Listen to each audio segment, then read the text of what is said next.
Welcome back, adventurers. It is Sunday. I'm so excited to be back. We have quite the session lined up for you today. Not only is it the return of our Curse of Strahd campaign, but we have a new player joining the ranks. We are using a new system, which is very exciting. So there's a lot going on. It's going to be a big day. Also, please, please have patience with us in regards to, like I said, we are trying a new system today. We are moving off of Roll20 and moving on to Foundry, which is a much bigger, much more complex, much cooler program, but it's got a little bit of a learning curve to it because it's a little bit more complex in general, both on the in its capability, but also in its setup. So, if everyone can take that with a grain of salt and just remember that this is our first time we're trying it out. Hopefully everybody enjoys, but if we do have any tech issues, then I apologize in advance and I ask your patience. I think we're in a good spot. We tried to test out some things, set everything up in advance. I think it's gonna be very, very cool. You guys will be able to actually see like the vision ranges of the characters. It'll be very, very cool. So all that being said, let's get into it. We're going to pop over. We got a whole new layout for the screen here. Check this out. And then boop, boop, boop. All right. Oh, it's already here? It was really fast. Well, perfect. First things first. I've been waiting for so long for D&D, and now I have to be patient. Don't worry, it's back. We're live. We're on. And we also, I need to put the music on. Now that we are settled, let's set the mood. So, where you guys left off.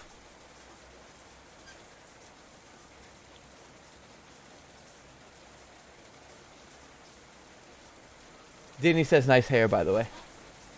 Thanks. You, Denny. So, where you guys left off. Last session, you guys traveled west from Rictavio's tower, which had collapsed after your brief visit, and had a more dialogue-focused session where you guys talked about yourselves as a group and where you guys had come from, and kind of bonded a little bit over your travels west before setting up camp for the night. During your evening, two of you were racked by some dark, ominous dreams, both Sten and Adunbi. And then, additionally, you also received a note from Erwin Mardukov back in Vallaki, giving you an update about the state of Vallaki after you had left, the fact that Lady Fiona Wachter has taken over the town and has seized power with her network of spies and cultists, and has summarily executed all members of the Lakovich family, including not only the Baron and his wife, but the priest who you had saved previously, who was related to Lord Vargas's wife.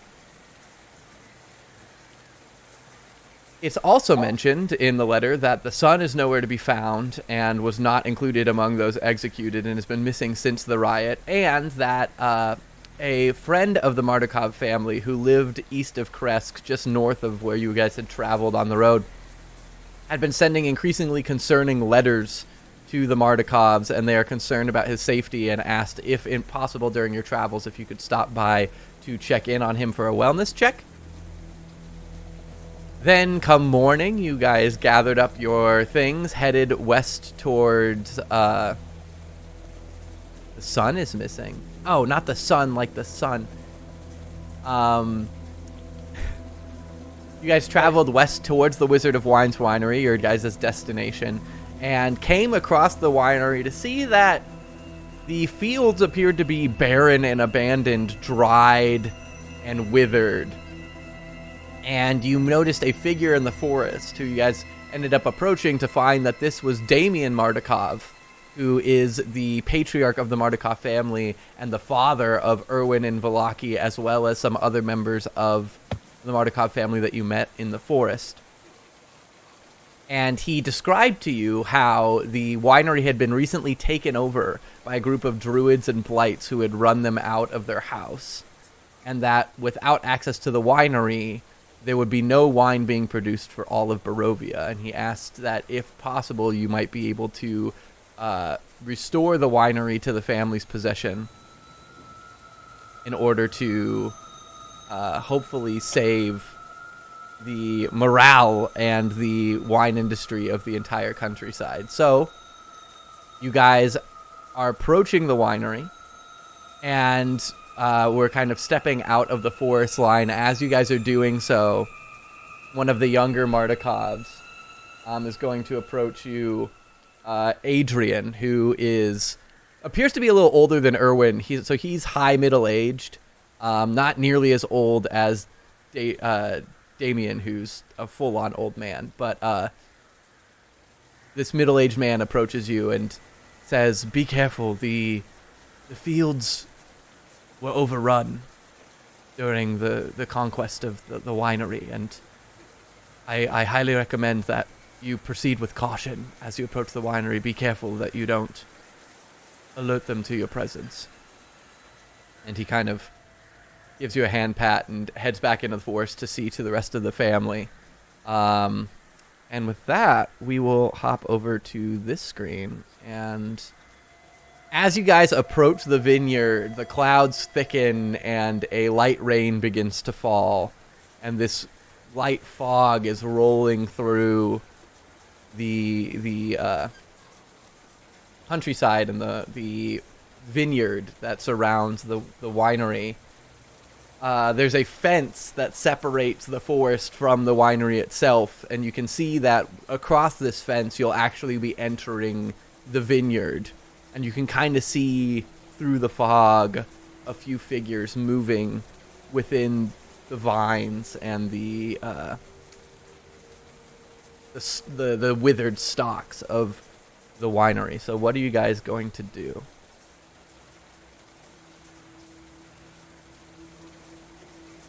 Did we have a plan last time?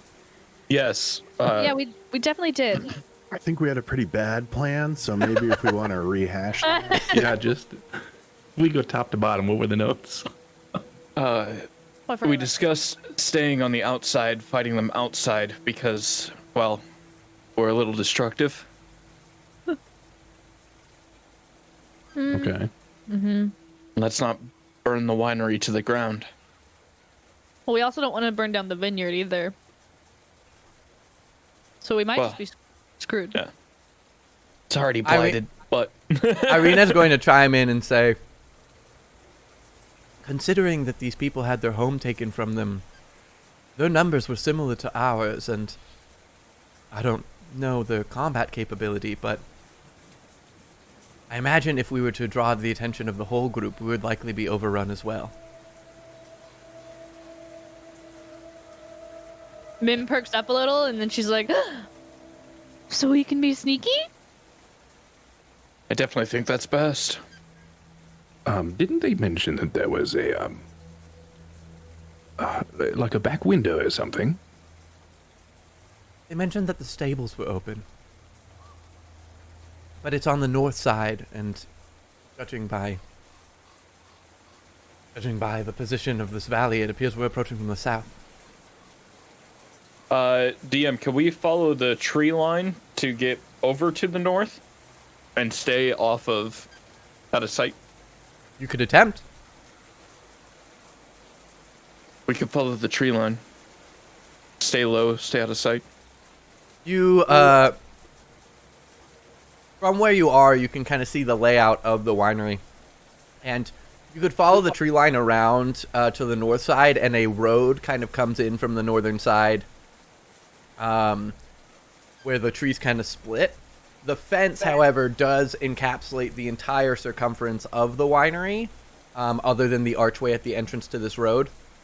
And the vineyard is spread around the winery with like a couple worn paths that you can kind of see cart tracks and footprints. And so if you were to go around to the north, you will be able to access from the northern side, but you would still have to pass through the vineyard or enter through the road, which would be very exposed. Well, quick trip to the woods? May as well. It sounds all right. All right, everybody, roll me a stealth check.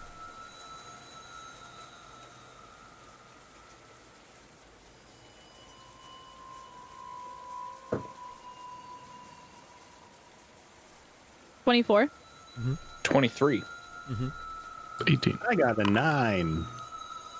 Got it. 15. Got it.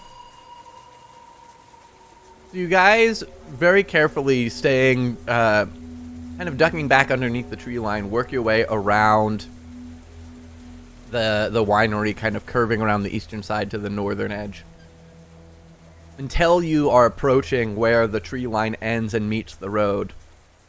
And from this side, you can see that not only does the northern side of the winery, as opposed to the southern side, which was very vine-covered and mostly just walled off, the northern side, you can see, has what appears to be a large stable on the eastern side of the building facing north, with 2 big barn doors, which they had mentioned the stable, as far as they were aware, was left unlocked. And then on the western side of the building, there's an open veranda with 3 large vats on like a stone platform that appears to be wine storage vessels out kind of on under an overhang awning. And then the center between those 2 sections is a walled off section of the building that has some doors leading in.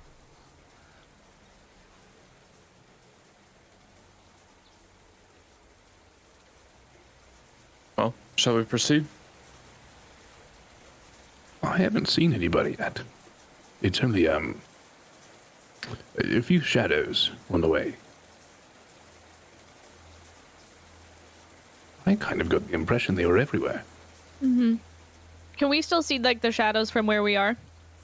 You can see movement within the vines, and Can kind I of try like and- strange figures in movement, but it's the strange part is it doesn't look like there are any people in the vineyard.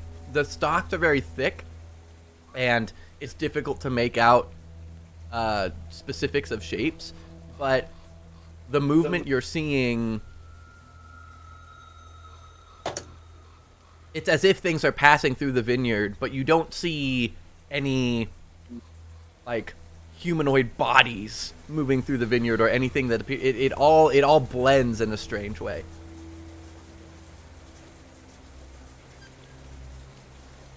What was your question? I was gonna see if I could tell what they are. Roll me a perception check. Where is my perception? 19. All right. So, kind of peering into the fog, you can see that the figures moving throughout the twisted vines. Part of why they're blending is because you're seeing that these are actual gatherings of vines moving as these like blundering entities through the withered stalks, and kind of focusing in, you can see that some of this movement is caused by both these gatherings of vines and then also these like gatherings of twigs and needles,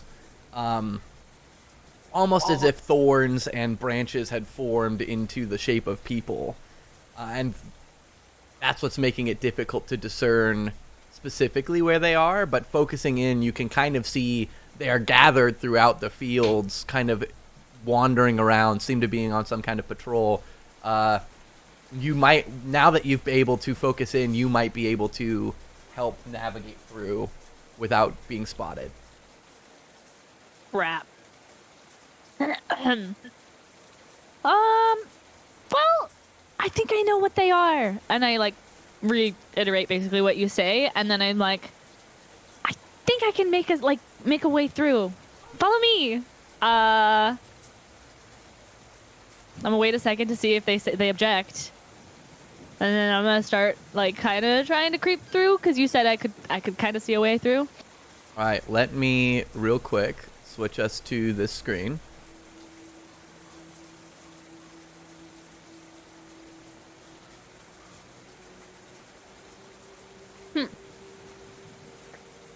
Give me one moment. You guys cleverly approached from the north. So, I am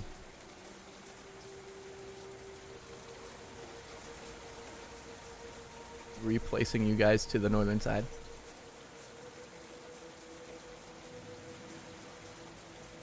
Alright. Drop in all of you guys. Woo.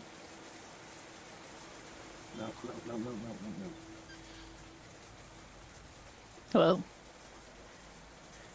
Whoa, I'm zoomed way out. Okay. Oh, we're tiny. Yeah, Holy yeah, it's shit. way in there. This is a big old map. There's a big old field. Yeah, it is. Oh, I'm scared. I can't see anything. You will in a Just sec. streets. There you go. So, It's like I've opened my eyes for the first time in years. Yeah. It's mostly dark with a couple little bit of lines. So Well, as you sure. guys climb over the fence into the vineyard itself, the vines curl around you, obscuring your vision fairly significantly. And as your boots break the boundary of this crumbling vineyard, you hear the rustle of dead vines all around you. Inhuman shapes emerge from the vineyard, their limbs cracking as they trudge through the mist and rain. You start to notice 1 dozen, 2 dozen. There are too many to count. Fighting, clearly, you would be outnumbered. You can either flee the scene, or you can make a mad dash for the winery as these figures begin to form out of the woods around you. Could just set everything on fire. Or that. Oh God. Hell no. The creatures begin to form from the vines, and you see the faces start to turn out of what you thought was dead, decrepit stalks. Maybe it's dashing towards. All right, screw this. Run. Yeah. Yeah. I'm kind of feeling helping Casimir now. All right, so you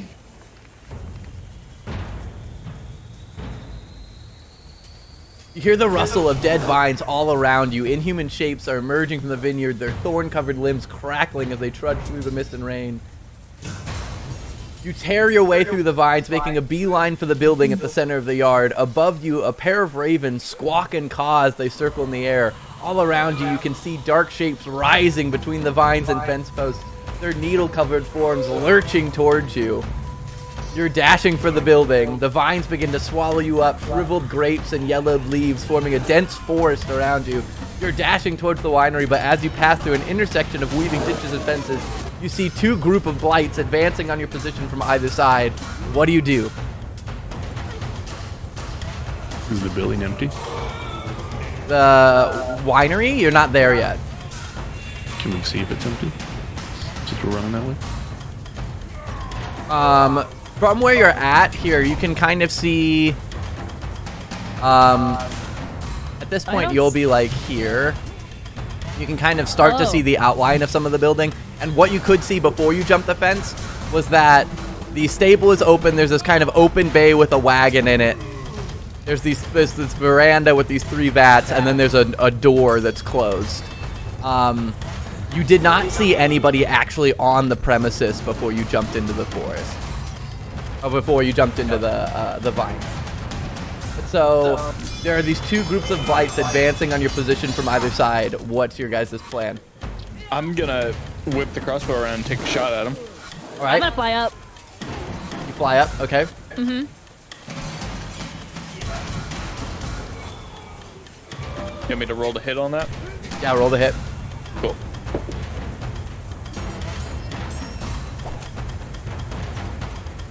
$25 to hit. That'll hit. Rolled very high. 11 piercing. All right, you fire a piercing bolt through the vines and watch as it completely disintegrates one of these needle creatures, just shatters into a bunch of spines and nettles, flying back into a group of these withered stalks. But then as you begin to reload, 2 vine creatures crawl forth from behind where that blight was coming towards you. Mim, you fly up, and let's increase your vision range.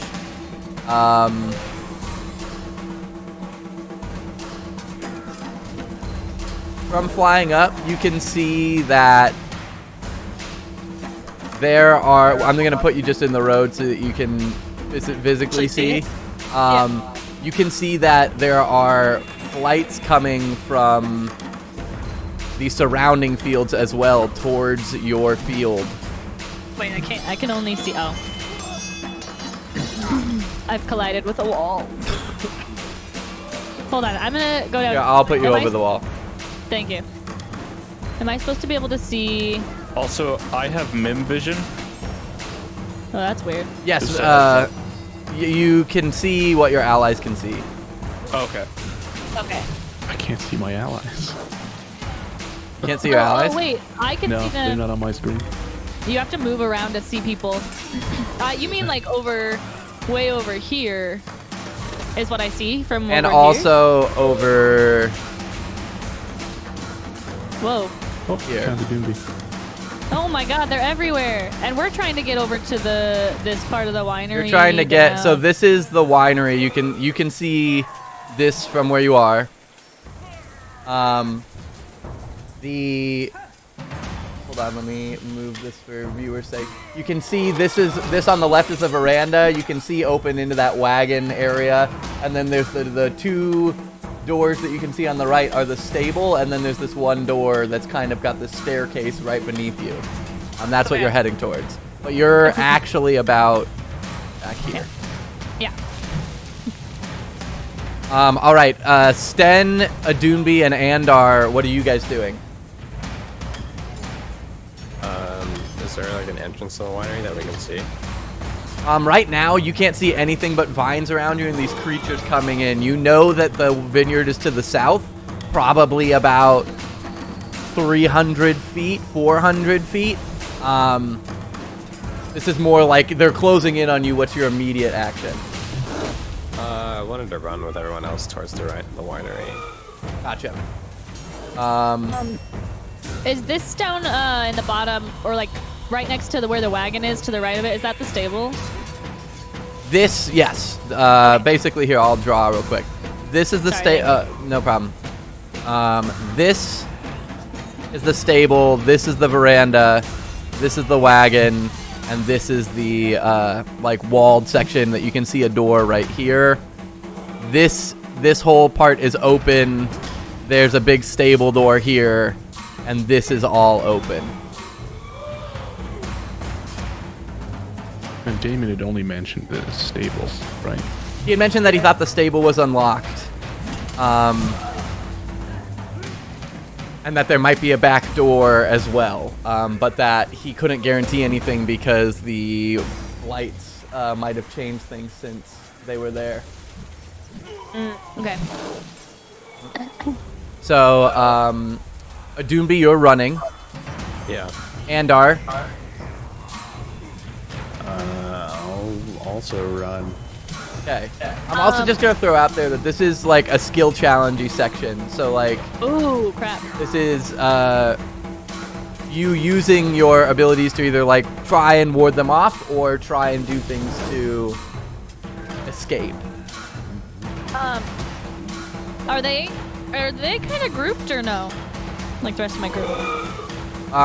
They're all kind of... You can kind of see them behind you. Everyone's semi-close together. Okay. Follow me, I can guide you out. I can't see Mim from here, so I just don't know what to. Like, I don't know what the order that we're doing stuff is, and if we're like an initiative order, like when we say we want to do something, like what do we do and things like that. Right now, this is just a...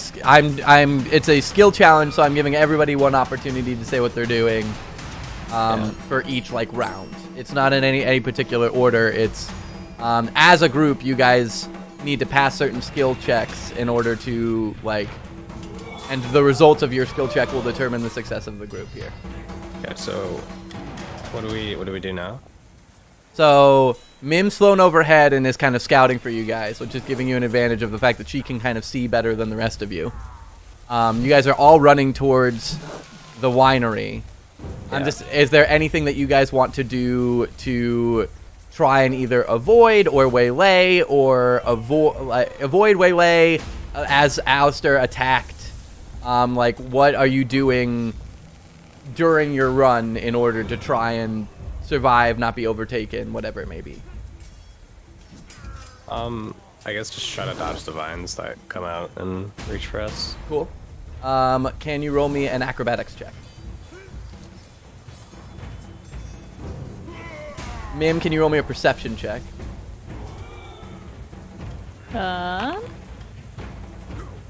Wait, how do I roll on the... You click on your perception skill, Oh. and it goes in the chat box. I 24 click acrobatics. Click. normal. Normal. 19. All right. So, great. Alistair attacked Sten and Andar. What are you guys doing? Do I get the impression that the back door was in the stable, or it's the back door to the winery? He mentioned that the stable might be open and that there should be another back door that he believes he left unlocked. But he didn't say where. Okay. So then I guess I can kind of see this door. Oh, I can't ping. I can see this door in the center. I'm pretty fast, so I'll just dash. Okay. That's 80 feet. Cool. And if I can make it before anyone, I'll try the door. Or try and peek through a nearby window, if there is a... The 80 feet with the fence is going to get you over the fence to about here. Oh, I might be able... I might be more than one turn. Uh-oh. Oh no, bonus action. I can rabbit hop for 15 more feet. Cool. Does that get me to the door? So 75 let's say you rabbit hop over. So can I put you back? I can put you back. That's awesome. So let's get you, if this is 5, 10, 15, 20, 25, 30, 35, 40, 45, and we'll say you sidestep for 50. You rabbit hop to avoid the attack of opportunity. 5, 10, 15 over. Which so then you've got 30 feet left or 10 feet left? 60 feet? I've got 95 feet total. 95 feet total. So you've got 45 feet left. Oh, well, not including the jump. So then you've got 30 feet left. So 1, 2, 3, 4, 5, 6. So you're close. Didn't we just draw a line for 90 feet? Let me see. Let me put you back. Sorry. You're good. So it was 50 to here.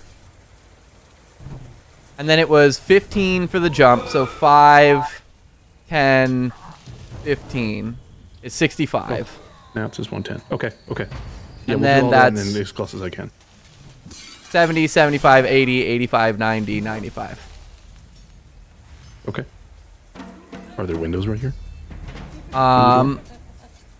There are no windows, but from where you are, you can see that there's this open wagon bay, and you can kind of see that there appears to be at least one door off in this corner. You can't get a clear shot of the corner entirely.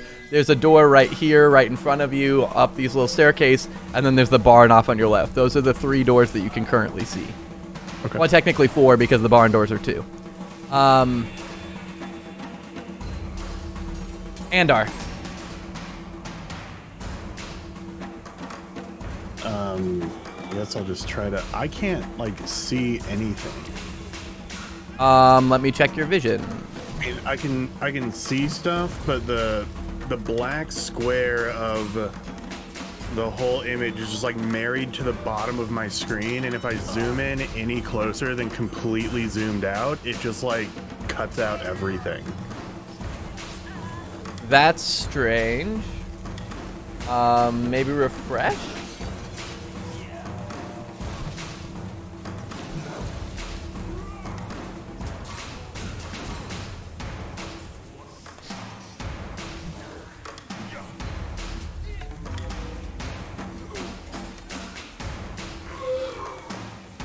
It's a lot of needle blights. Stay centered on me. Zoom in unless I move. And I'm gonna try to follow Stan as best as I can. Okay. He's faster than me.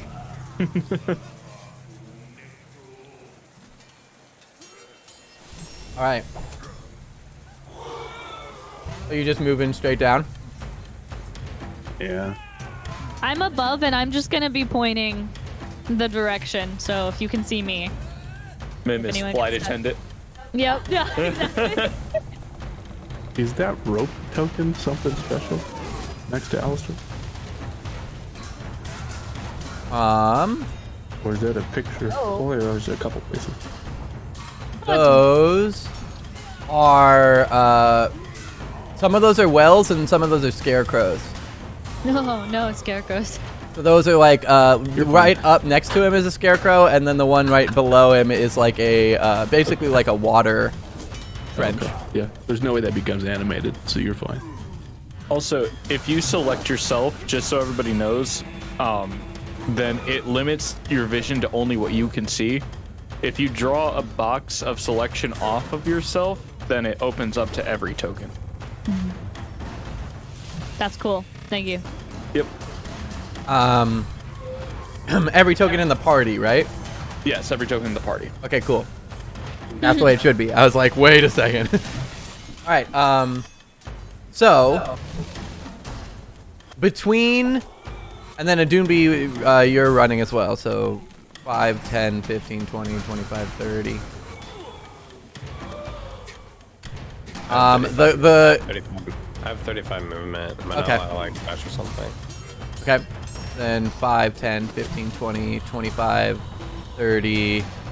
I'll say it gets you up to the fence because you'd have to do you did the check to avoid creatures around you. You only have 5 feet, which would require another check to get over the fence. So we'll say it gets you up to the fence this turn.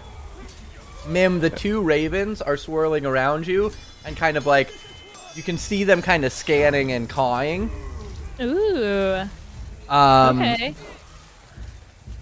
But between your guys, Alistair's waylaying, Mim scouting, and kind of calling you guys out directions, and you guys sprinting, you do manage to avoid any damage from this first attempt.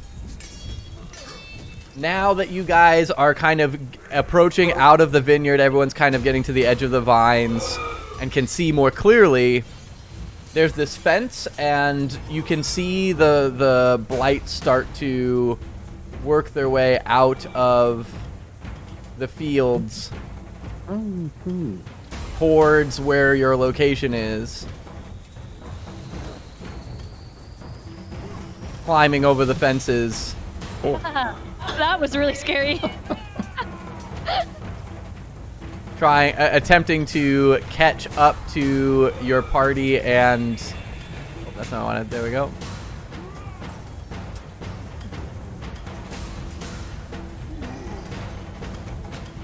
Oh, I didn't mean to move Sten.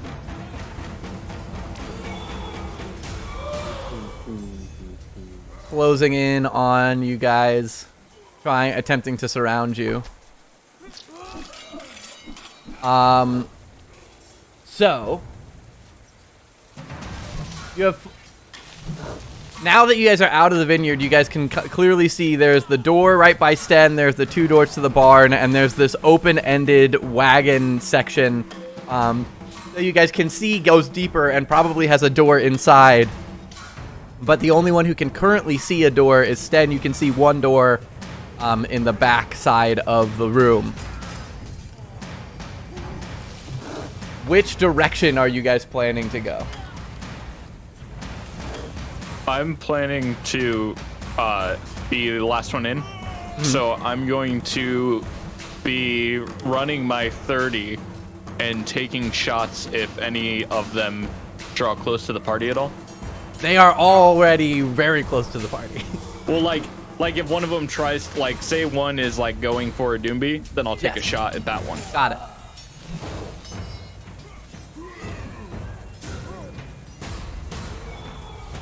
So that's Alistair. I'll just go in alphabetical. Adunbi.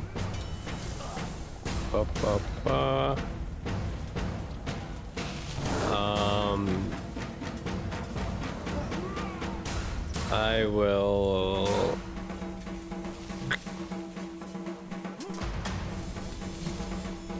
Yeah, I'm just gonna try to hop the fence, then make a dash for the door. Cool. Which door are you going for? I can't like ping for some reason, but the second from the left. So, that one. in the wagon area. Yeah. Got it. Yes, I'm pinging is something that I have to add a module for. We figured out. So here, I'll hop you over the wall. Can I dash for it? Can you roll me an acrobatics check just to jump the wall? Yeah, sure.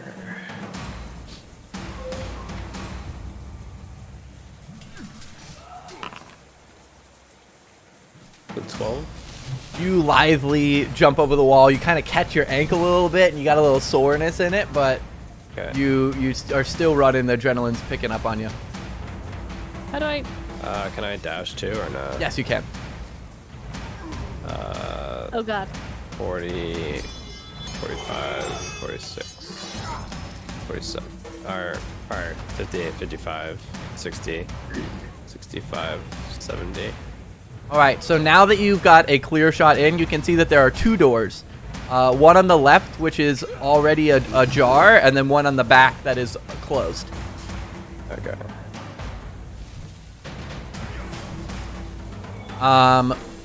Which brings us to next would be Andar. Just gonna try to follow that same path. Cool. Roll me an athletics check to jump the wall. Also, whose grid is this? It's mine. I don't know how to delete it. I'm sorry. You have to click on it and then hit the delete key. Click on, Ah, yeah, there you go. thank you. I was like, I've been trying that. Apparently, I was not hitting delete.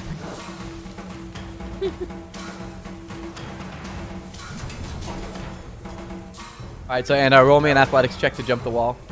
I Or got not. a 13. Okay, 13, yep. So you're able to clear it fairly easily.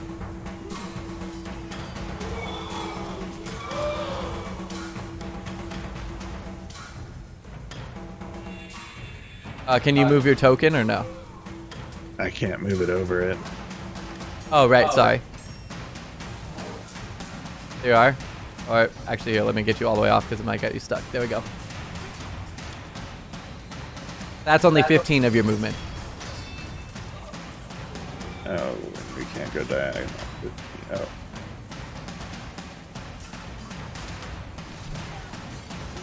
And then I'll just dash to the door.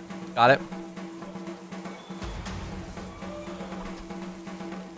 Ryan, should I have moved the 30 ahead? By the way. Well, you said you want to be last in, so I'm presuming you're like basically caboose escorting. You run up and you give this door a jiggle, Andar, and you hear chains clanking on the other side. It's completely locked. Irina goes and dashes.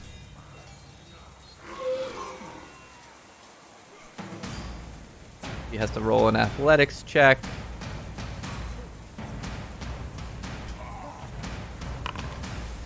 Which is a 16.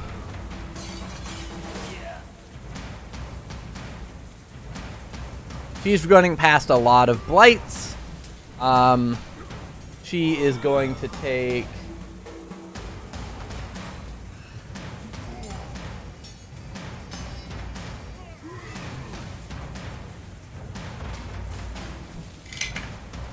nine damage as she sprints through the blights, attempting to get away.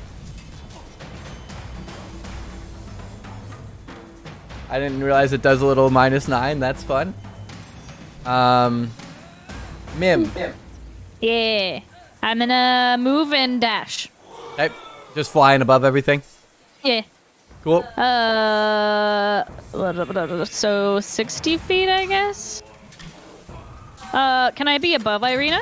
You can. Also, that's your bonus action, so you can still use your action if you'd like because rogue.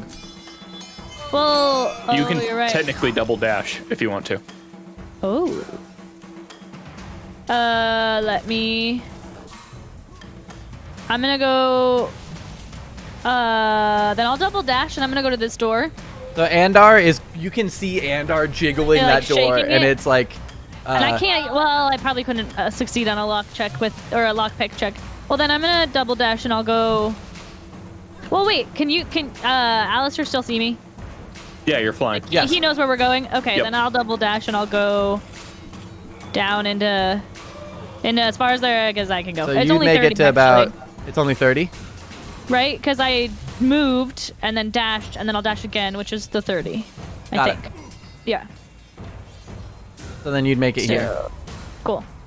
The ravens are following you and are continuing to caw and kind of like circle around. See the ravens. Do I feel like there's they're a my ravens. friend? Yeah, I didn't see them yet. Then Alistair, you make your dash. Ew. 5, 10, 15, 20, 25, 30, 35, 40. Roll me athletics. Okay. 13. 13. Yep. 45. Over the fence. 50, 60. You are by Irina, who is being waylaid.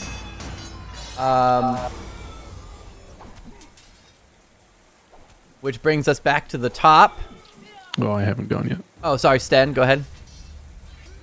Okay, so seeing that, I'm gonna go. Oh, from that spot. Okay. Oop. 20, 20 here, 20, 50, 70. Okay, so I've got 10 feet of movement. I want to go to this. You said there's on the left, a slightly propped open door? Yes, you can see inside. You can see, like, as you come around the corner, you'll see that the door is slightly ajar. Oh, God. Well, I would like to peek through. This is what I see.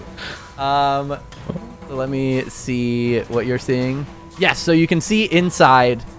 There is a druid who is up on a ladder, and there are 4 large vats in this room. You can kind of see. Let me see if it actually, how much vision it actually gives you. Yeah, so you can see there's a large staircase leading up, and then there are 2 large vats, and then a rest of the room that you can safely assume it's the same size, probably has 2 similar vats further down into the room. And there is a druid up on a ladder pouring something into one of the vats. And along the floor are these tiny little twig creatures, almost imp-like, twitching and crackling and scurrying around the floor.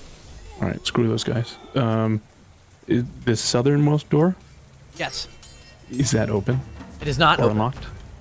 It does not open? When you attempt to open it, it does open, but it was not open before. Okay. Oh, what happened? I'm gonna look back at a Doomby. Hopefully he can see me, and then He can. I should have 10 more feet to make it through this doorway. Mhm. What? As you enter in through that doorway, you see at the end of the hallway there's a ramp that both winds up and down in a spiral. Uh-huh. And from downstairs, you hear the clashing of metal and yelling. Awesome.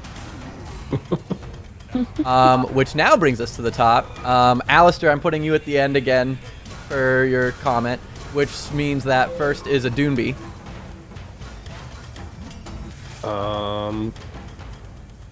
I'm going to run after Sten. Cool.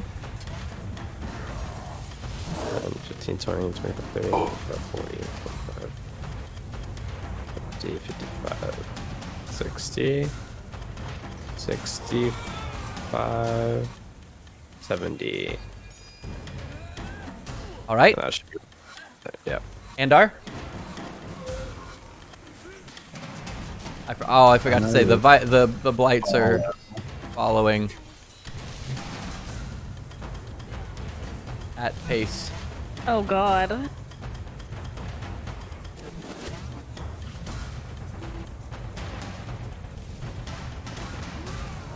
Alistair, you are... I'm not worried. I don't know if you realized, but yeah, I have an ability built for this. Fair. All right, so and our sprints, which brings us to Irina. 5, 10, 15, 20, 25, 30, 35, 40, 45, 50, 55, 60. Which brings us to Mim. Could I hold my action until Alistair gets closer? You can. Okay, but I want to, or could I like move a little and then hold it and do like a bonus to dash inside once he's closer? I just don't want to leave him out here alone if, you know. We'll say you can delay your initiative order. This normally you'd have to hold a specific action, but considering this is more of a skill check thing, we'll say that you pause slightly. My specific action would be. Okay, yeah, that's fair. That's fair. I'll just. Okay, thank you. I'm pausing. The ravens are going to, so like seeing you kind of hesitate, are going to fly over and start circling around Alistair. Alistair, what do you do? Okay, so we're gonna try this before I flame on. Can I take the disengage action? You can. And then use my 30 feet of movement? You can. Cool. So,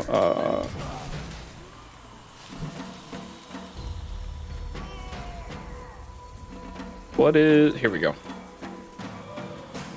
Are diagonals right on this or no? I believe so, yes. 1, 2, 3, 4. I don't know. I'll have to see. For now, we'll just use whatever it says. Okay. And I will address later.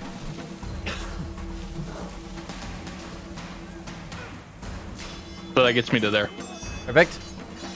The ravens will follow you as you go.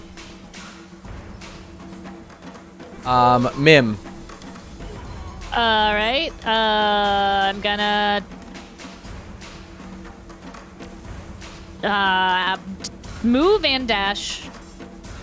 Hold on a second though. So that's 10, and then why is this like such a weird angle? It's whatever. Okay. Okay. I don't know how to move things yet.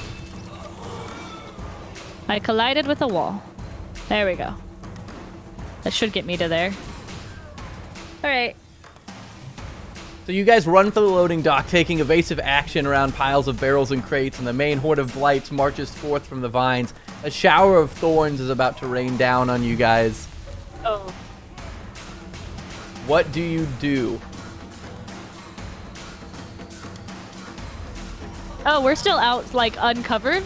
This is open. This is like like you guys came up some stairs, but there's no doors or anything. This is an open chamber. You can see, actually I'll describe the room a little bit. Parked in the loading dock is a wagon with 3 barrels set in braces on the bed. A raised wooden walkway runs along the west, south, and eastern walls. Through a hole in the ceiling, you can see the wooden arm of a loading crane with ropes and hooks dangling from it. So you guys are up on a raised platform around this wagon.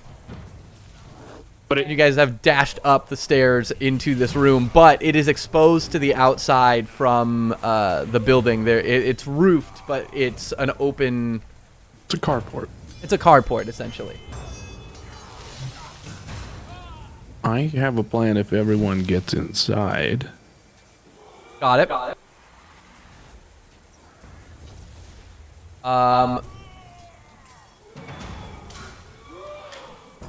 So, Alistair, really, you're the only one in danger of the Rain of Thorns because of the roof. So, what's your plan there? Let's see where my dash gets me. My dash gets me to Mim. That's true, but this is kind of at the end of your movement. This is more of like just a skill check. Oh. So what would be your first reaction to... Honestly, my first reaction would be just to run and take the damage. Alright, cool. So then you're going to take 11 damage. Okay. As the thorns kind of rain down upon you and kind of like sideswipe the ravens who caw angrily. But you see they kind of try and interfere with the needles as they come over you. They try and run some interference. So now, you guys are, everyone's in the carport but Alistair. The rest of you dash inside the loading dock, and the roof covers your escape from the main horde. However, as you run along the wooden platforms on either side of the dock, barrel-laden wagon, the docked barrel-laden wagon within, you see a second group of blights lurch into view, their forms darkening the entryway, coming out of the forest on this side, kind of closing in.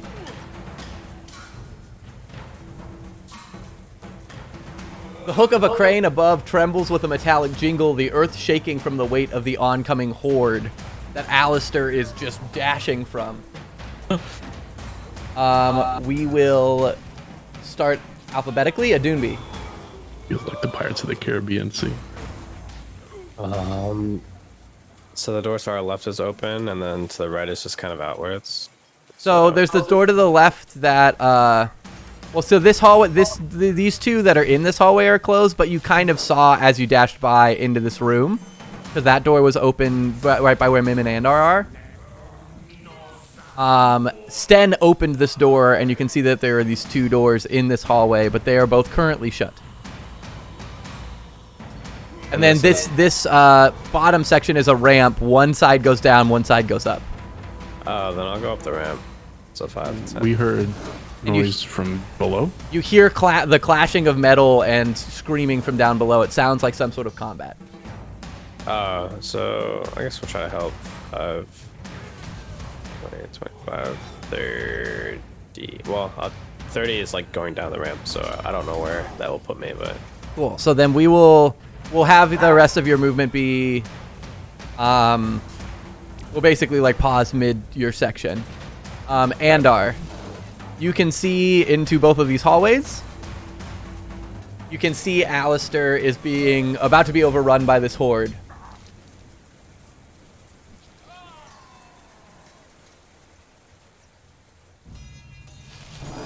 I'm just gonna follow it in, B.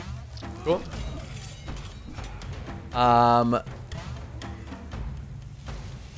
Irina.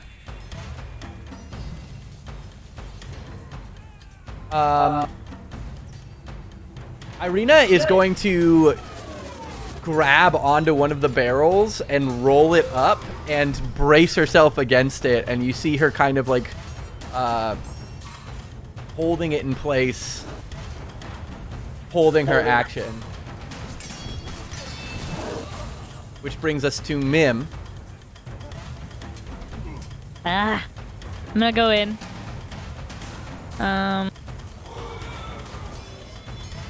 30.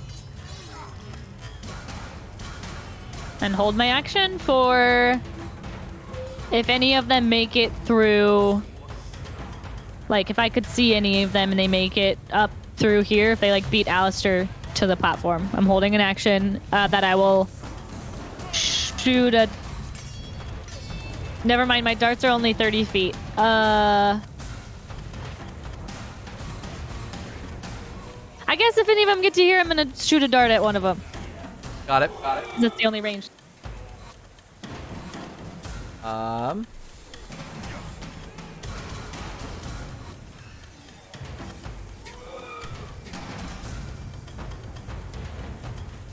on 1 second.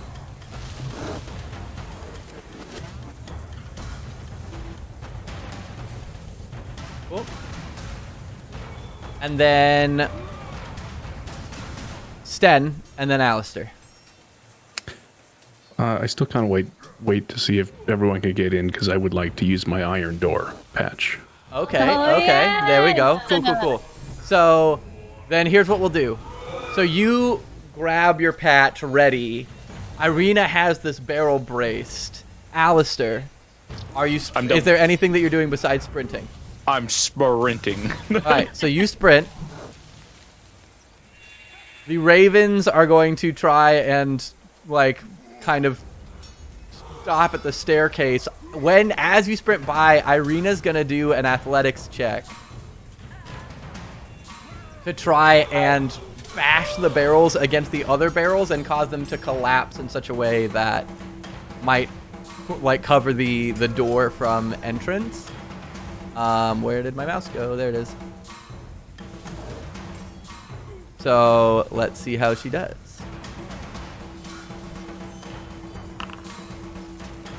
That's a 1. Great.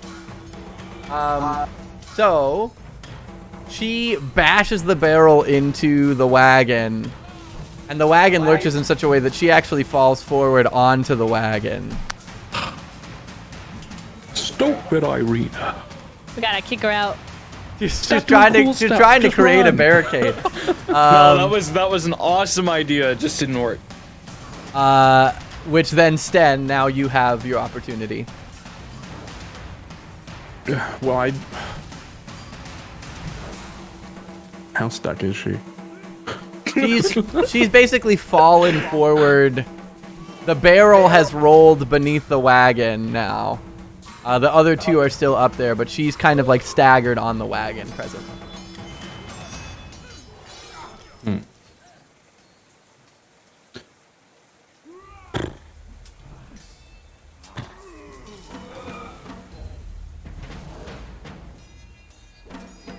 Because when I place this door, I get to pick which side is barricaded. Mm-hmm. But I don't know if I'm strong enough to actually open it and close it again. Oh, and you want to put it specifically in the doorway So, that you're in. I see. I want to close the wooden door and place the iron door directly behind it. Got it.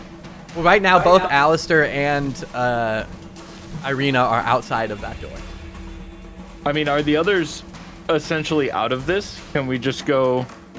Yes, at this Sten, me, point, Irina? they basically run down the ramp, so they're gonna both have at least Andar and Adunbi are gonna have like a turn downstairs that you guys wouldn't have normally. I'm gonna message Irina. She's 120 feet. Yeah, she's fine. Easily. Do you need any help? She'll message. She'll kind of you'll hear like this. I'll be fine. We need to barricade this. I should have given her more information. Can I run to Irina, take the help action, and then use the rest of the movement back in? Because like she's super close to me. Yes. So at this point, it would be Mim's still involved because you paused. Yes. You paused upstairs to make sure everyone gets in before you ran downstairs. So the 4 of you are still up there. Adunbi and Andar are technically running down the ramp. So we'll go top, which brings us to Irina first. Well, actually, Alistair, because now you're not doing the last person thing. So yeah, so Alistair, you first. Cool. So can I get there and use the help action for her? You can, which would get her upright. Cool.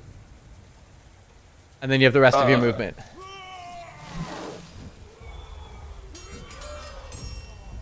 Trying to do this as fast as possible, but that's honestly my movement. Got it. Which brings us to Irina, who hops back from the wagon 5, 10, 15, 20, 25, 30, and she'll dash in. She doesn't know that we don't have a barricade yet. No. She's gonna 5. She'll pause and she'll just be like, "How are we going to stop them? Wooden door Just won't come hold with me." them." Why come inside? Like everybody's telling her to come. She's like, "Fine," and she dashes in. So that was 5, 10, 15, 20, 25, 30, 35, 40, 45, 50, 55, 60. Mim. Mm-hmm. What are you doing?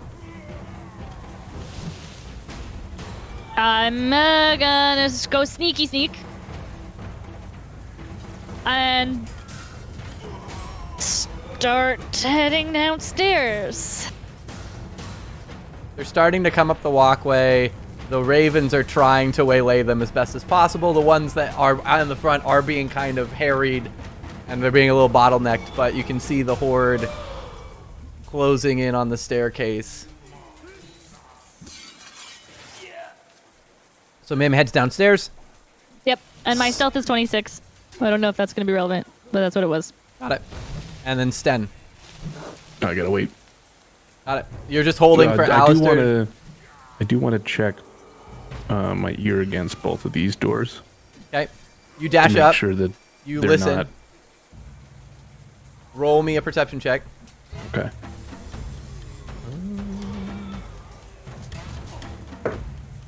$16. You don't hear any like commotion or any kind on the other side. It actually appears to be very quiet. Okay.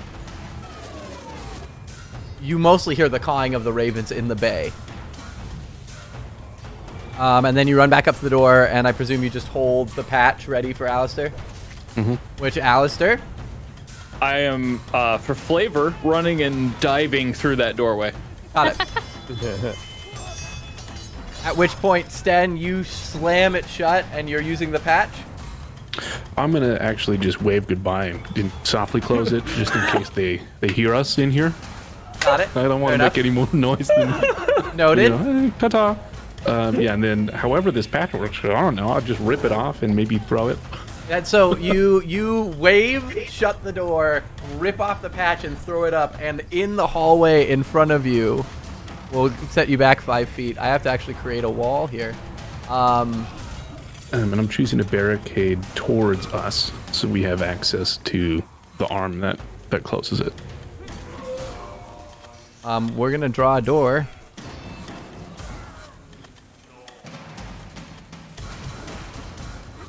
There is a door, and it is locked. Well, that should do it. There's all of a sudden a large iron door appears out of he throws the patch in midair, and the patch puffs in a puff of smoke that reveals a giant iron door set into the walls and the floor up against the ceiling. The only three of you up there at this point are Sten, Alistair, and Irina. So we will real quick change the music.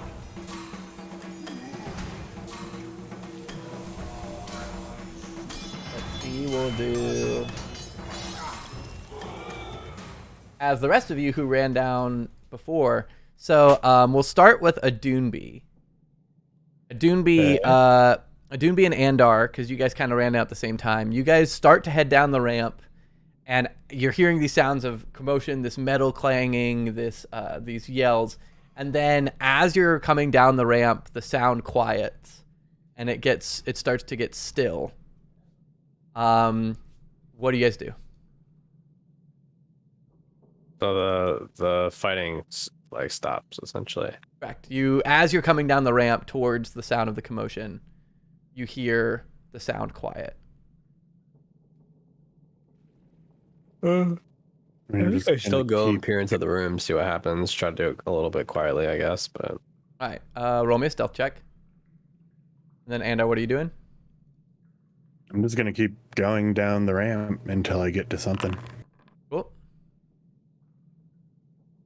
So... 13. So a Doonby and Andar. That's where you guys are.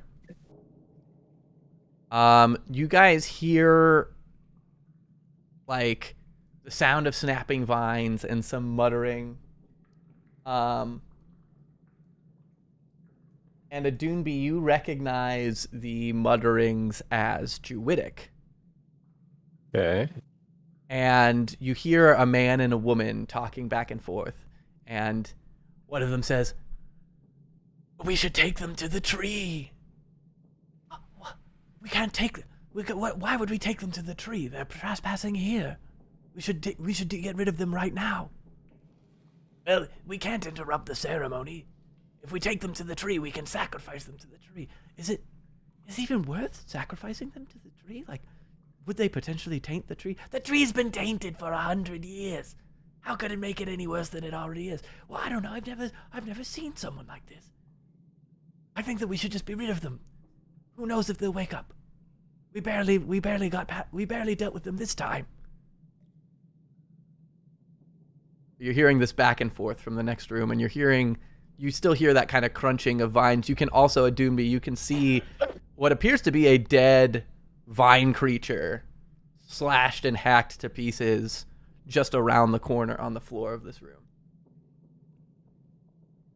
And the corner that you're seeing, that is a large wine rack.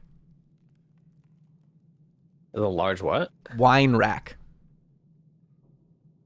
And it's just the vine creatures that are on the ground. There's no like actual like. So ripple. From like you're kind of peering around the corner and listening.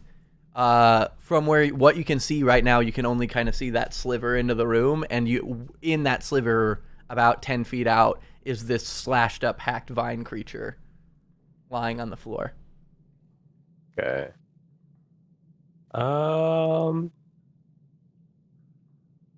You can see, as I'll describe the room too, there's wooden pillars and beams that support kind of a 10-foot high ceiling, and the cellar is ice cold. The temperature is distinctly lower in here. But everything is this kind of dark brick, and there's a thin mist that covers the floor. And you can see the corner of this large wine rack that also appears to be, it kind of doubles as a partition.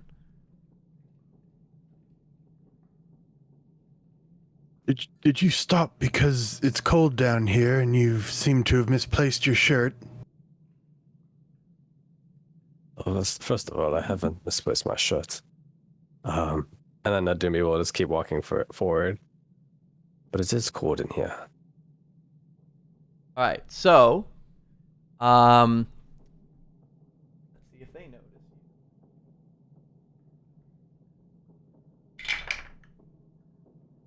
So as you come around the corner, to walk to inspect the little creatures on the ground. Yes. As you come around the corner, both of the voices stop, and you see in front of you these two figures turn towards you, and in the room you can see there is two of these twig creatures and then these two humanoids standing over the body of what appears to be a red, almost demonic being crumpled to the floor. And they turn to you, and the twig creatures turn towards you. And I'm going to need you to roll initiative, and I need you to roll initiative. Each of you are going to have... There's more twig creatures down here? There's one that you can see, and then that's like right in front of you behind where this vine blight is, this guy here. Yeah. And then... I thought it was dead. So the one that you're looking... This vine creature is dead, that you're looking at. But this is very much alive. Okay. Initiative it is. So I'll need the two of you to roll initiative. We're going to get one round before the rest come down. 2. Huh? 2 for initiative? 22. Oh, 22, okay. 14.14. That'll beat out all the 14s. I'm excited for this. What? He's got a special feat. Let him have it. All right, 22 for Andar. 14 for Toonby. Hey, 14.14. Thank you very much. He rolled it that fast. And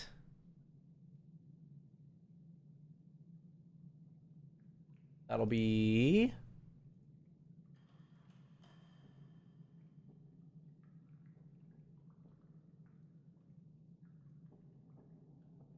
and last but not least,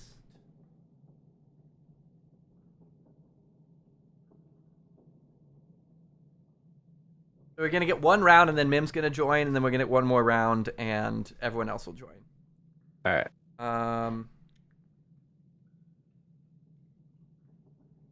All right, cool. So the speaking suddenly ceases, and you hear them speak in common. There's an intruder! And Andar, you have the first opportunity to respond.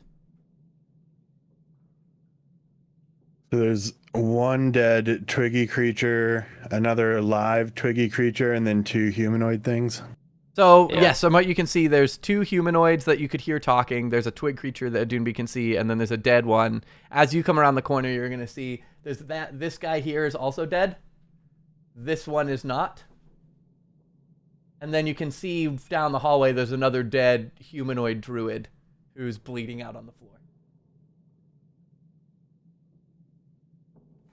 I'm gonna hang out right at the entryway there and cast mage armor on myself. All right. There's a mage armor tag. Magic shield. Magic shield. All right. Is that a full action? It is. All right. So you come around the corner, you cast mage armor. Does Andar's mage armor look like, how does it look like? If you don't mind me asking. It is just an ever so slightly visible shimmer of purple. This light purple aura appears over Andar. It's just like that TikTok you sent. Which What color's your magic? yes. Magic. So the male druid, first thing he does is he is going to. Let's see if I'm going to test this. I'm going to test how this works. How do I?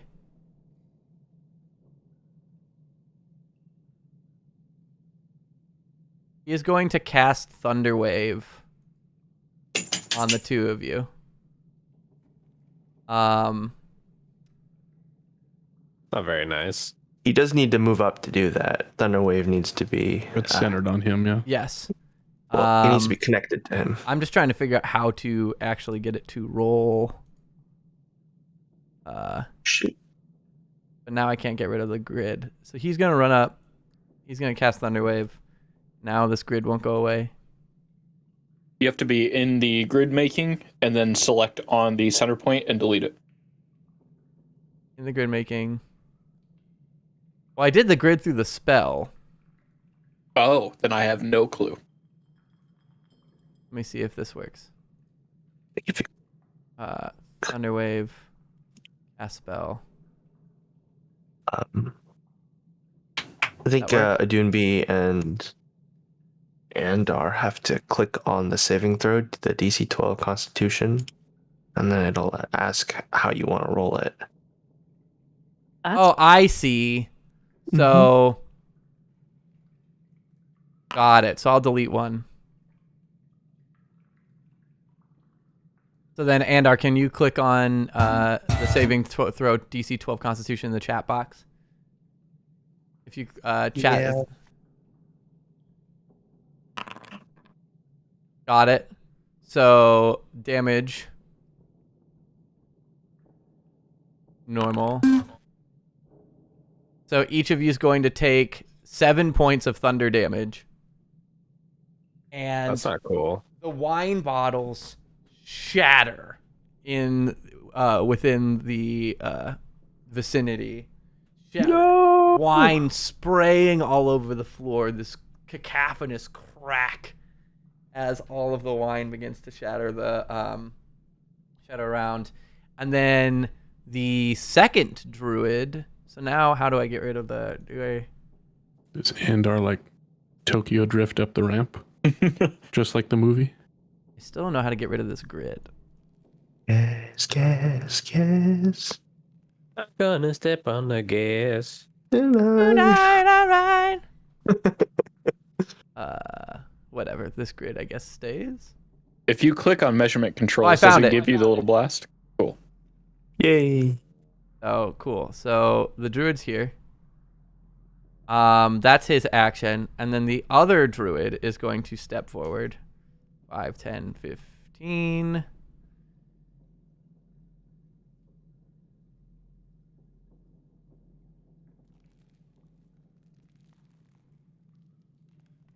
$20, $25, $30. Actually, this is tough. 5, 10, 15, 20, 25, 30. Yeah, she still can't reach anybody. She's going to pull out her quarterstaff and cast Shillelagh on her quarterstaff. Which then brings us to a Doonby.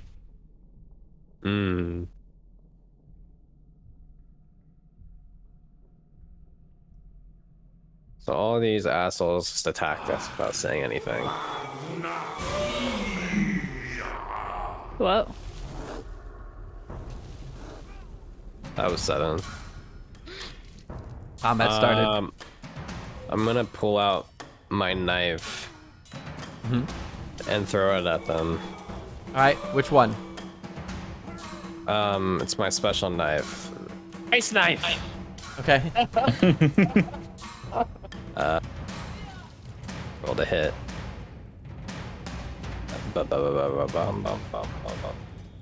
Does a 14 hit? Which one are you attacking? The one 2 blocks away from me. Got it. A 14 does not hit. I have to roll at disadvantage anyway, but anyway, it doesn't hit. So you summon an ice knife and throw it, and she, after casting Shillelagh, spins her quarterstaff and smacks the ice blade out of the air. the root thing, and the other guy have to make a DC 16 dex save. All right. Let's do it.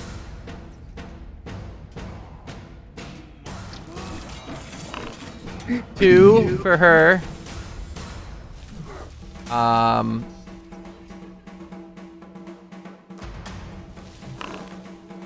10 for the vine creature, the needle blight, and 10 for the guy. Also, what's the actual range of your spell? What range of ice knife? Oh, for the dex save for whatever. It's a 5-foot radius. Okay. Oh, so well, these two are dead. This guy's dead. So it's just the two of them then. Yeah, it's just the two people. Got it. So then, yeah. So 2 and 10. Okay, they both fail. They take 10 10 cold damage. All right. So. And that will be my turn. And cold damage.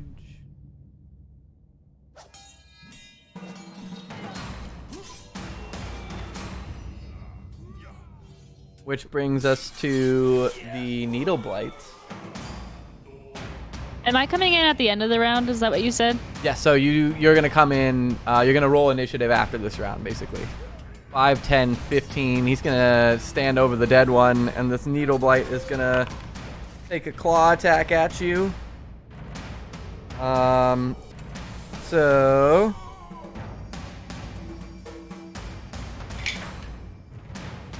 a 9 to hit. I presume 9 does not hit? me? Yes. No. Got it.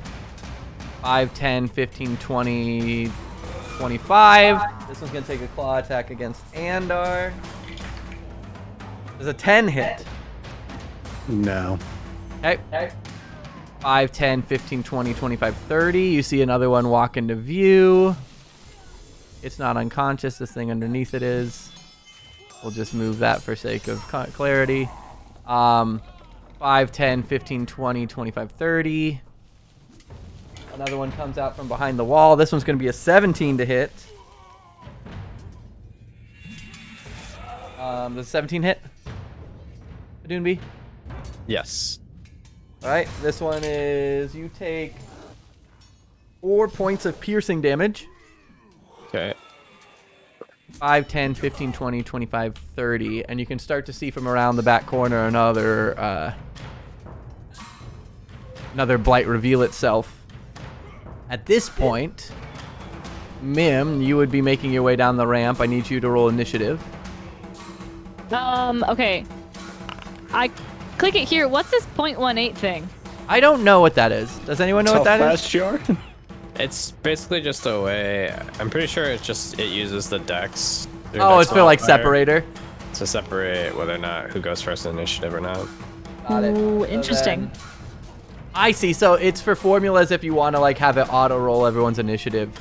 That's cool. All right. So Mim, you would go first. So you hear commotion downstairs.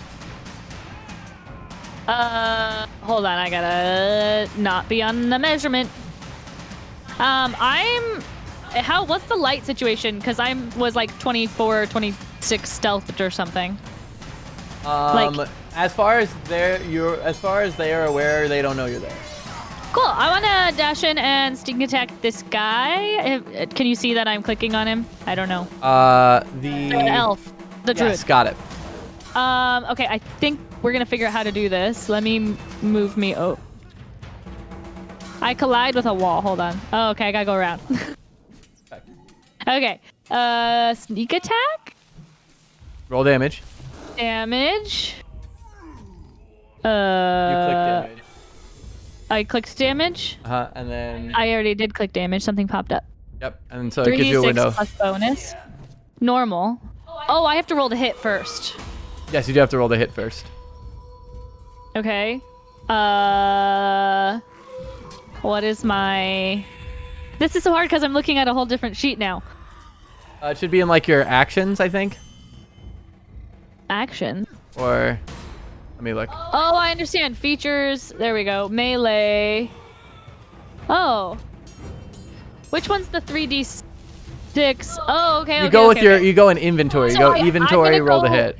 Inventory, roll to hit, and then I would do the sneak attack damage after. Right. Would be what it would be. Okay, so then let's go attack. And then normal. No, it's advantage, isn't it? Is an advantage. Yes. Okay, so advantage 1d20 plus. Okay, Okay. does a 14 so hit? a 14 will not hit, unfortunately. Oh no! That's so unfortunate. Okay.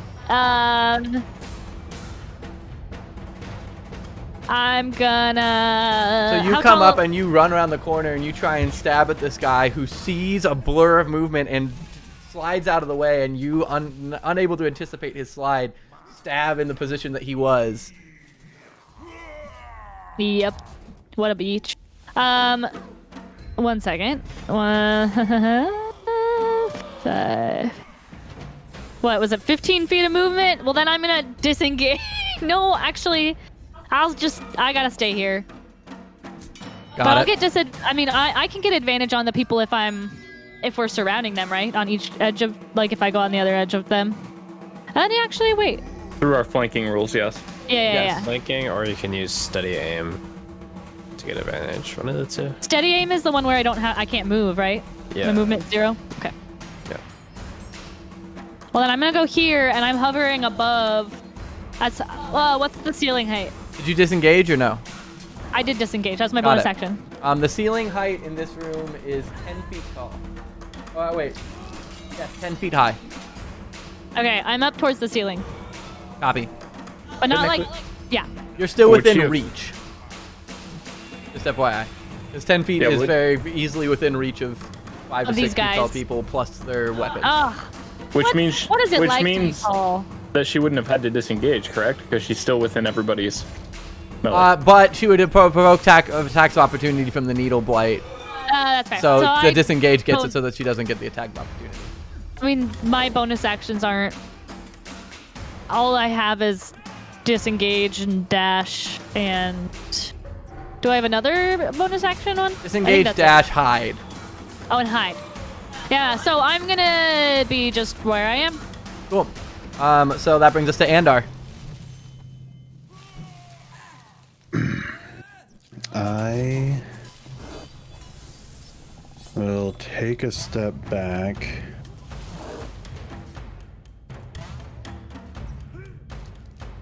Which I'm assuming would provoke an opportunity attack or two. It does. It provokes 2. So let's see.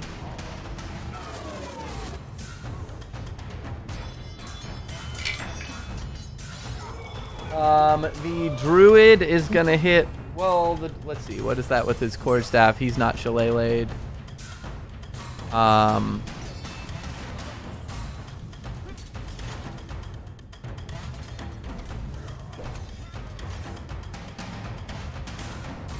Attack. So he's...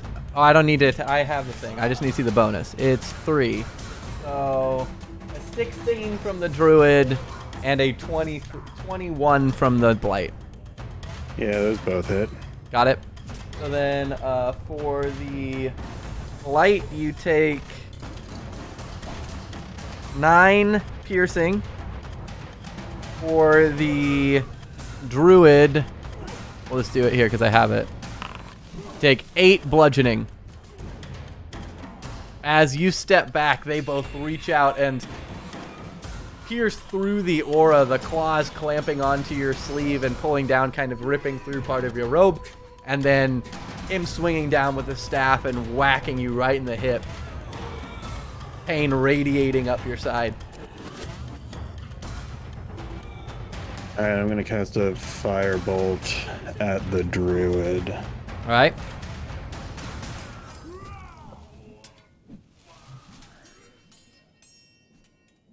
He's a 22 to hit. A 22 will absolutely hit.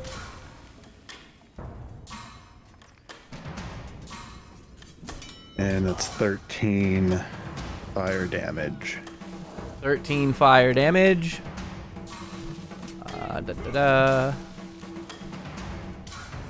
So this bolt of fiery energy coalesces from your fingers and blasts across his chest, illuminating part of the room, and you can see him, he gasps in pain as this kind of sizzling ember crawls up his chest. So that will bring us to the Druids. This guy's pissed. So he's going to cast Shillelagh on his staff, which I believe I can just do. Oh no, the spellcasting doesn't. That's stupid. Alright, It's 2 opportunity attacks. He moves there.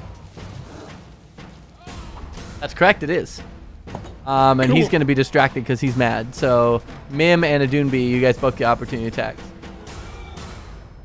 Okay. And he was flanked, wasn't he? Or does that not? I don't know if flanking applies to opportunity attacks. Let's find out. Does flanking apply to opportunity attacks? I won't take mine. You won't take your attack of opportunity? Yeah, I won't. Copy.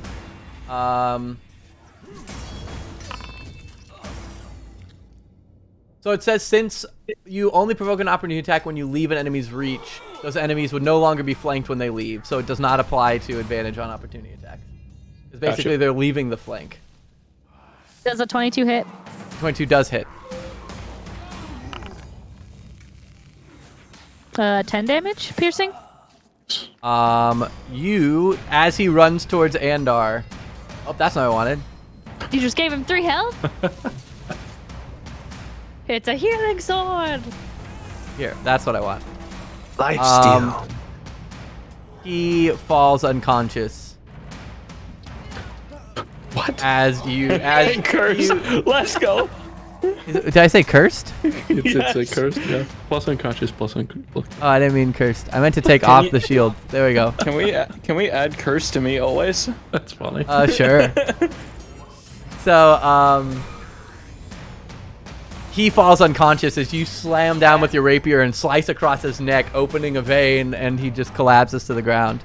The other one, seeing this, is going to walk up and take a swing with her shillelagh quarterstaff at Mim. Which is a 13 to hit. It misses. So she comes up and swings at you, and you dexterously like dash out of the way. She's not used to hitting flying things. which brings us to Doonby. Okay.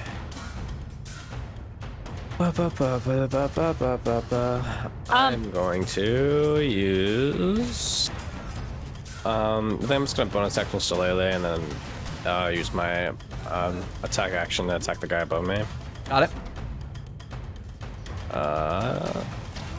That's 25 to hit. That'll absolutely hit. And then that is 4 plus 5, 9 points of damage. And then can I use my staff's ability? You can, absolutely.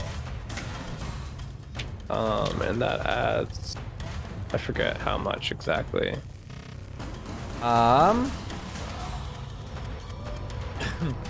It adds One an extra charge. 2d10 necrotic. For one charge, right? Yes. An extra 12 damage, so 21 damage. All right, so you take a swing and hit this thing with the fingers of the staff, and you channel the energy, and the fingers seem to singe into the creature. You watch as it actually erupts in flame and like vanishes into sparks. You feel the charge that you just expended go back in, the energy coalesces and coils up the staff. The charge is actually restored within the staff itself, and the fingers, the black, dark, scorched marks of the fingers begin to grow up into the hand. Now the full fingers of each finger are completely cindering,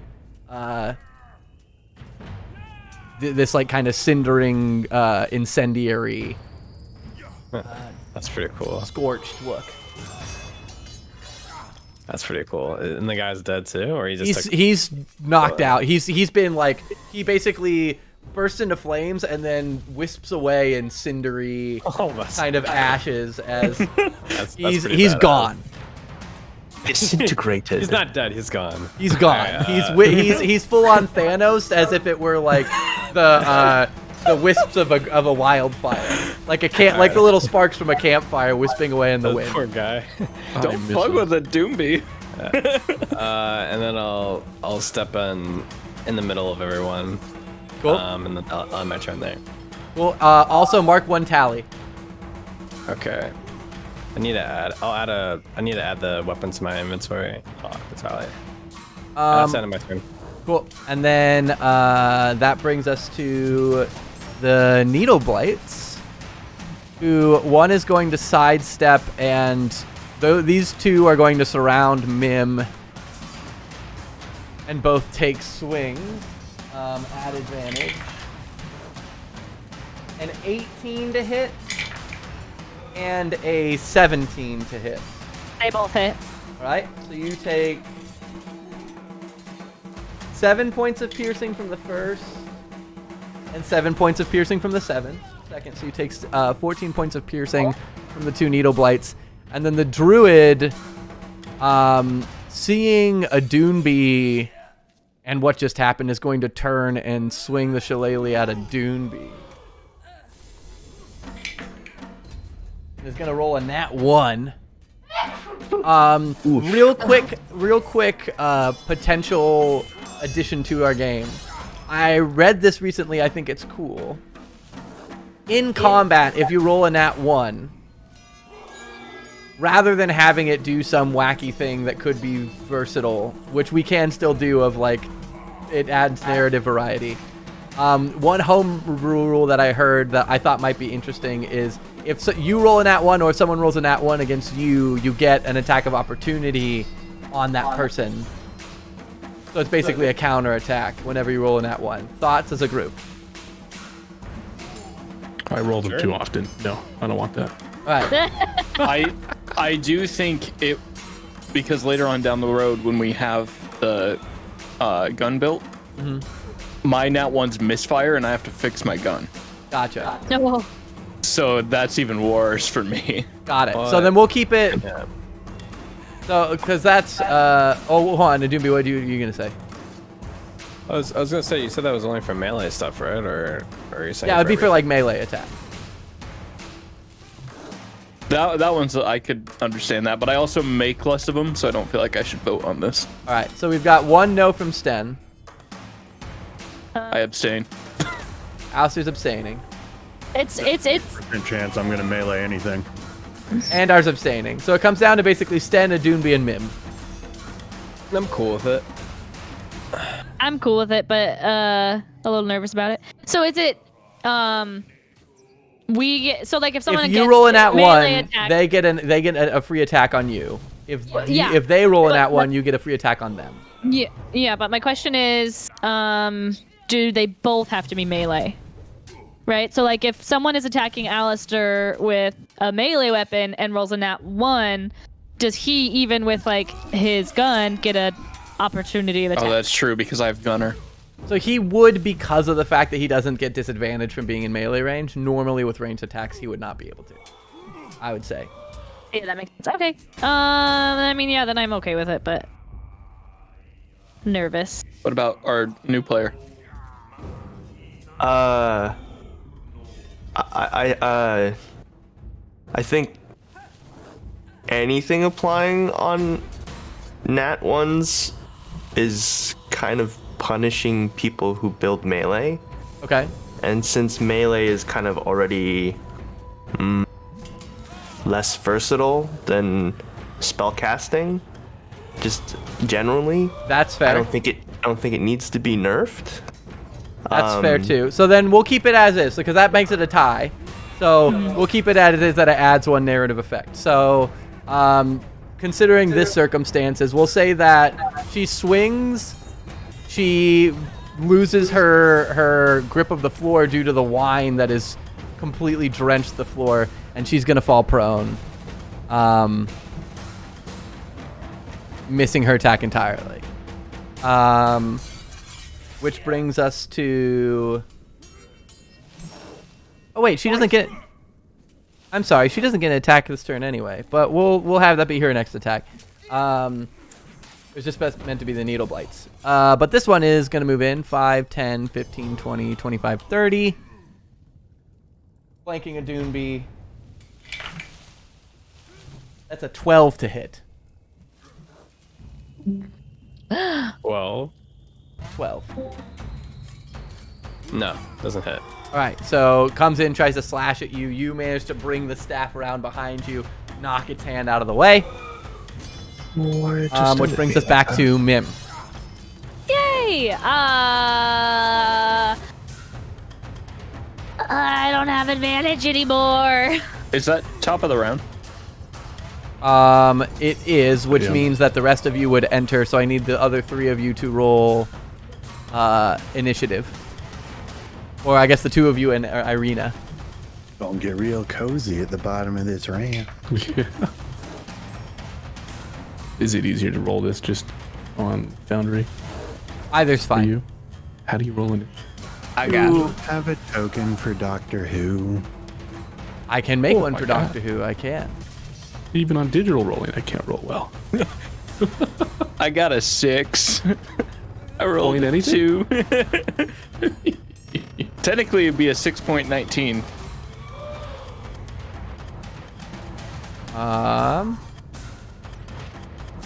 Wait, why is yours a 0.1? I will never know. I thought it was point whatever your dex is. My dex is 10, Oh, that's so why. maybe it is that. Yeah. Where did I put the new? There he is. There's our boy.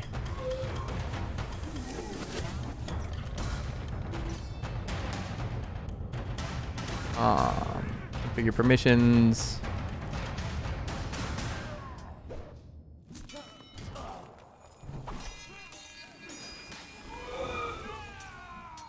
Is Doctor Who out already? He's just on my shoulder. Cool. We'll have him there then. You are also the owner of Doctor Who, so you should be able to not only move him, but also you can edit his stats to whatever it is. Cool. Didn't mean to. Yeah, well. So Sten Irina, and Alistair. You guys come down to a very crowded ramp. Sten, I see a 7. Alistair, what was yours? 6.19. 6 for Alistair. And Irina got Oh, 8. question. Yes. Do I have to say if I use Uncanny Dodge, or should I just do it? Because I forgot about it. To having the damage. You do have to say. You gotta use it. Because you only get it once per turn. Then I'm going to blame the fact that I'm using a new character sheet and whine about it, but whatever. Okay. So, Mim. I'm going to disengage and move just over here so that I can get the advantage and then hit the elf lady. You already have advantage because she's prone. Oh, she's prone? She's prone. Well, she fell down. I should still move here. This guy in the little... Yeah, disengaging still prevents the attack of opportunity from the needle blight on the right. Yeah. I just am afraid I'm gonna go down. Anyway, I'll hit her, and I have advantage, so let me do the attack. Good.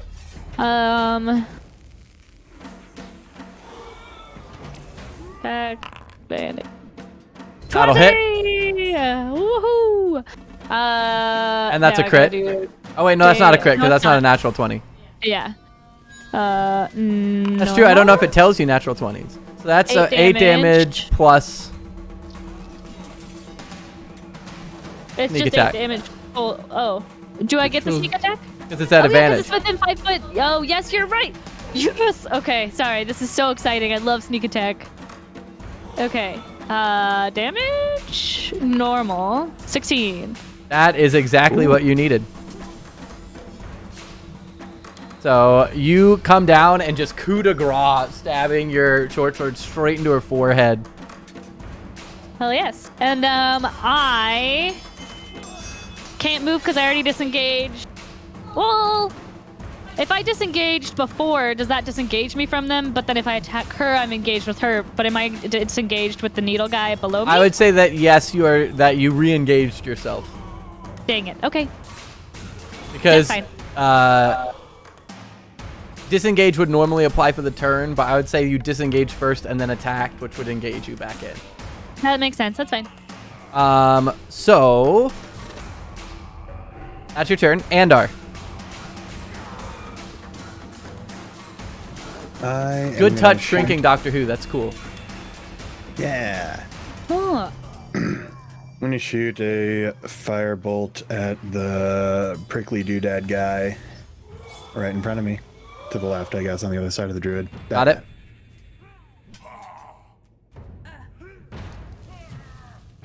Is a 21 to hit. A 21 will hit, absolutely.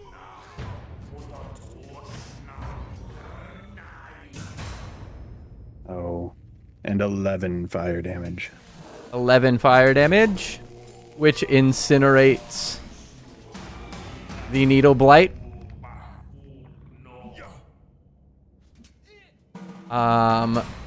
Which brings us to the druids who are dead, which brings us to a Doomby. Okay.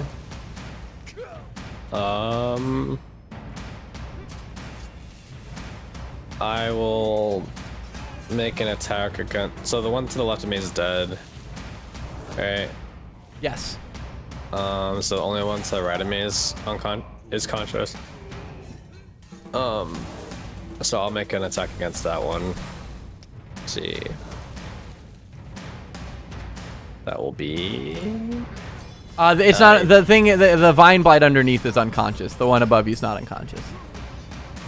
The vine blight underneath. This guy that it's over is unconscious. I'll just move it so it's. Yeah. Okay, I didn't see him. He was underneath. Yeah, exactly. So both of these are up. Okay. I'll attack the one directly to my right. Got it. That's an 18 to hit. That'll hit. And I will expend one more charge, so that will Do be it. 10 plus 22 points of damage. Same as before, you feel the energy coalesce and burst into flames. The thing erupts in sparks, and the singed marks coil up, start to form around the palm and curl around the back of the hand in these veiny, spiderweb style of embers. It's pretty dope. And he's still up? He is not. He is dead. Okay, he's dead. Okay. He's gone. Whisked away. With that, I will stand in front of Andar. And now on my turn there. Cool. 2 tallies. Which brings us to Irina, who is going to attempt to squeeze by 5, 10, 15, 20, 25, and take on this needle blight in front.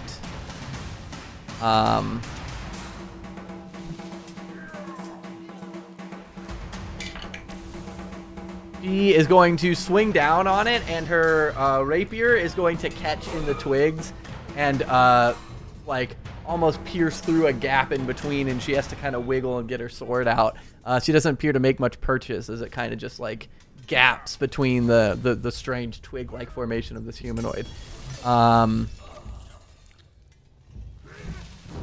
Which brings us to Sten.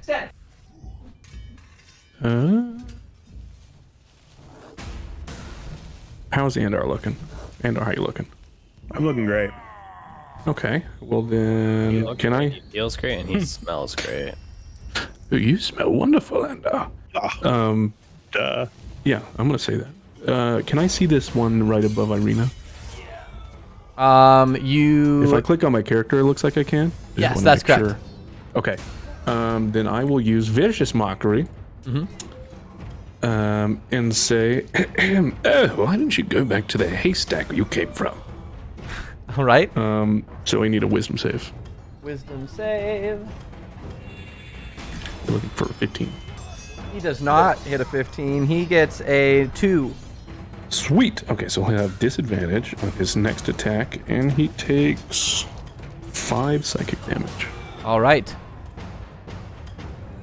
Takes 5 psychic damage. You see this creature kind of, and this kind of crackling frown forms. Zinger. Which brings us to Alistair. All right, I'm gonna say, guys, did you see that up there? That was crazy. Oh, shit! And take 2 shots at the one in front of me. All right, do it. Clambering over the dead body of a druid. Guys, oh shit. That's a natural 15 plus 9. All right, that will hit. Okay. That's off the table. We're gonna roll another one. Do it. And then same roll. 15 plus 9. Yep.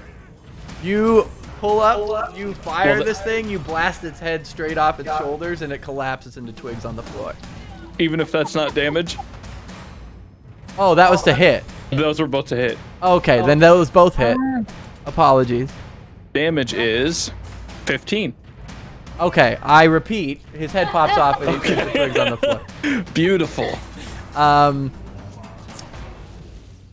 That's your first shot, though, so you could fire at the other one if you wanted. With your No, second shot. that was 2 shots.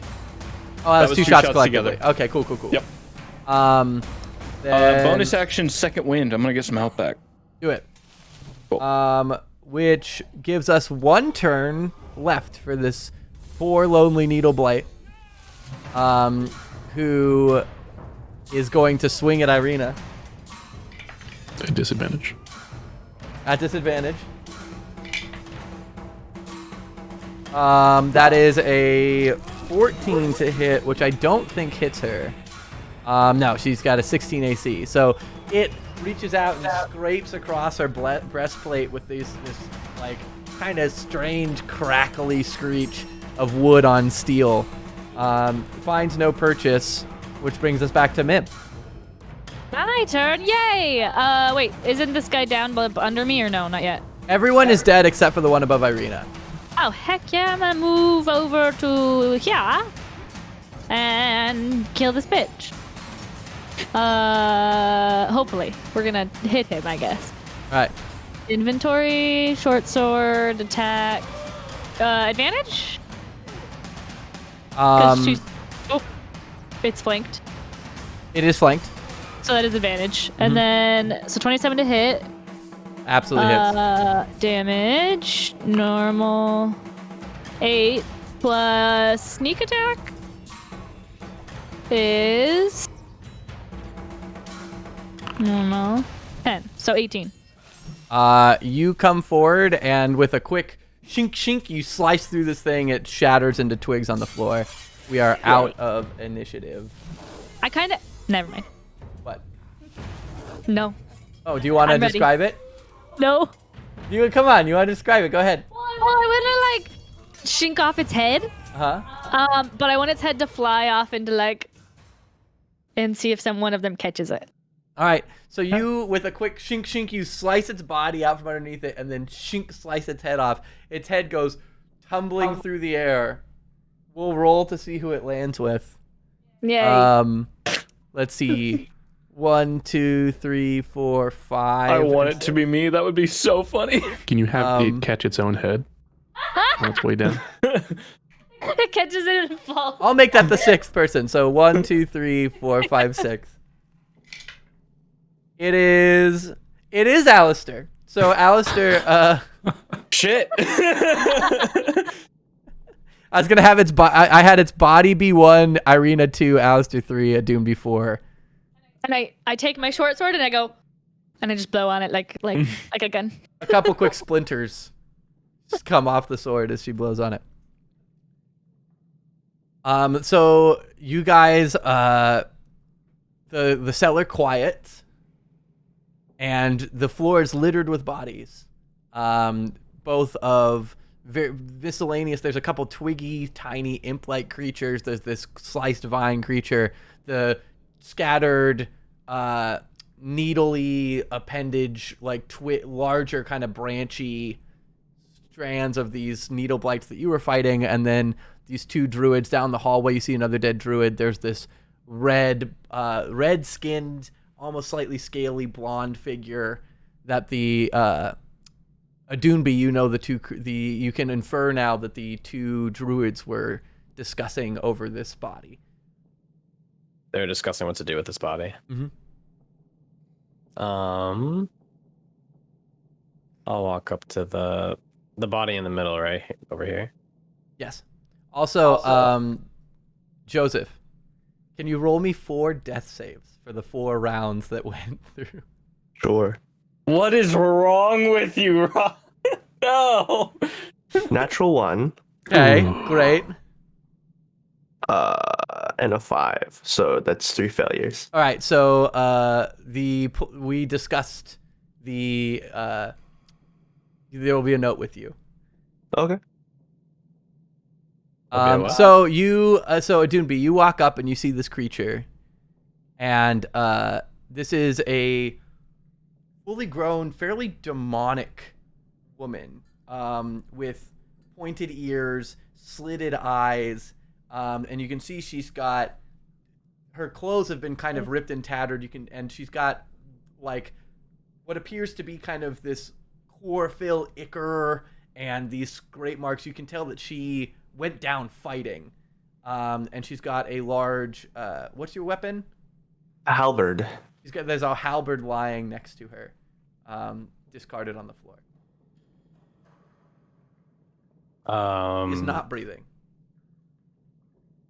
So when I check against not breathing, does she have a pulse? No pulse.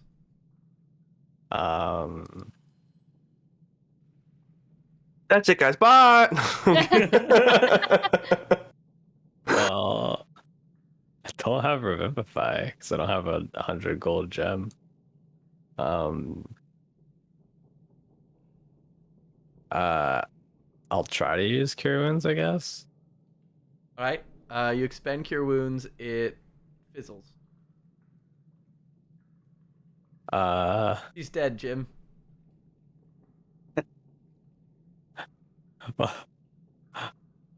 Well, I'm kind of at a loss. Ma'am, I believe this is yours, and I hand you the head. Nope. And then I'm gonna walk over. Oh, I collide with a wall. He walks right into a wall. Dunk. I like it. Well, So you know Doomby- what? For flavor, you hurriedly head over to a Doomby to see what's going on, and you lose your balance a little bit and slip and slide on the wine and dunk straight into a wall. Awesome. Ah. Oh, a Doombeat.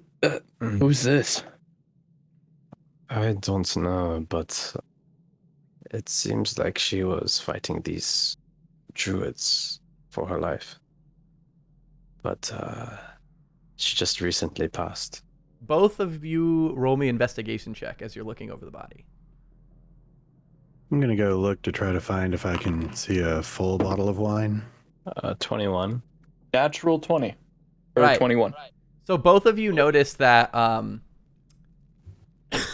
this woman doesn't have a lot on her. She doesn't have a ton of possessions, but there is a folded note, kind of sticking out of one of her pockets that seems to be bound with thread to a wound up piece of parchment. I'll take it and open it. Inside, in extremely eloquent cursive, it says, "If found dead, please use scroll." And then it says, "The abbot." If found dead, please use scroll. The opposite of a DNR. And then what was the last thing you said? The abbot. Yeah, but this is so ridiculous. By use scroll, it means just read. Is there writing on it, or You open up the scroll and it's a scroll of revivify. I'll try chanting the incantations on the scroll and see what happens. You cast revivify, and you notice that it doesn't come with spell component. There's no spell components attached. There's no material components with the scroll. It's just the scroll, which is odd considering that revivify usually requires some sort of materials. But as you chant the incantation, the scroll begins to glow and the energy coalesces and forms into the body, and the body gasps, and breath is brought back into the chest, and her eyes open, and she blinks and looks around, sees the both of you. Well, hello there. Oh. Whoa. Wait a minute. You're not father? I hope not. Who? Where? Oh, yeah. Did you, did you save me? I guess we did, yes. Yeah. Oh. Well, thank you.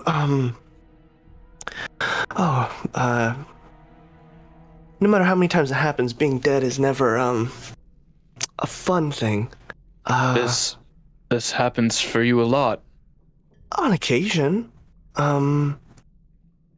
Sometimes I'm a little reckless. Go out of my way, doing things I probably shouldn't, like running in here. I thought I could take them, I really did. Did at least some of them go down?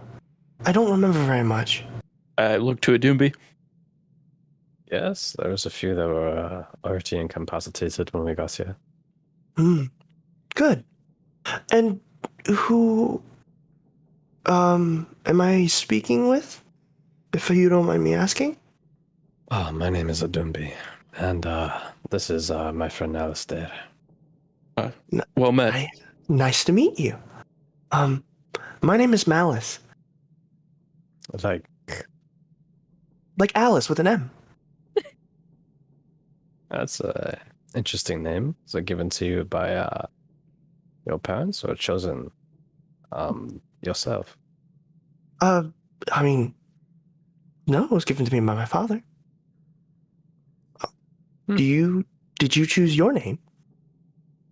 Yes, I did. Wow. That's... I didn't know you could do that. I mean, you still can now if you want to. There's no one's stopping you if you want to change your name. I think you just blew my mind. I get that on occasion. I look at Adumbi. What's happening right now? What is? I believe we met somebody and saved them. Very much, I'm grateful for that. Guys, hey, you might want to come over here. While they were doing that, could I have been looking in for loot in the bodies? Oh my God. Before Yes, I you went can. over before, like, okay. Roll I me just didn't want to investigation interrupt. check. Thank you. Sorry, I didn't want to interrupt. You said investigation? Yes. What did I get? A 6. Woo! I found dirt. No. You found a lot of twigs, some vines, and 2 staves. Yeah, okay. I'm gonna collect a pile of twigs All right. and then walk over as I see that she's top. Where's Alistair? What do you mean, where's Alistair? He's... I don't see him. I'm below Malice. Oh, I have to. Yeah. Oh, the wall thing. If you There's unselect the yourself, podium. Yeah. if you unselect yourself, you can see everybody's vision. Right. I just was like, I forgot that was the thing, and then I was stuck on the wall there. So, Oh, hi, you're not dead. Is that a tiny person? Fairy. Hence We the call her Tiny Fairy. Tiny fairy. Yeah. Fairies exist? I thought they were just fairy tales. Well, yeah. I mean, I think I exist. Do you have a tail? No. I'm Oh. going to very casually move to flanking with Adumbi. Just in case. Are we related? Cause like, we look kind of similar with our skin color, and the ears look like ours. I actually don't know. Is Mim actually like reddish in skin tone? She's pinkish reddish, yeah. Pinkish reddish? She's not like as red orange as from what I can see in your photo, but yeah. Yeah. Oh. You know, I never knew I had a sister. Father never told me. I didn't know I had a sister. Oh my god.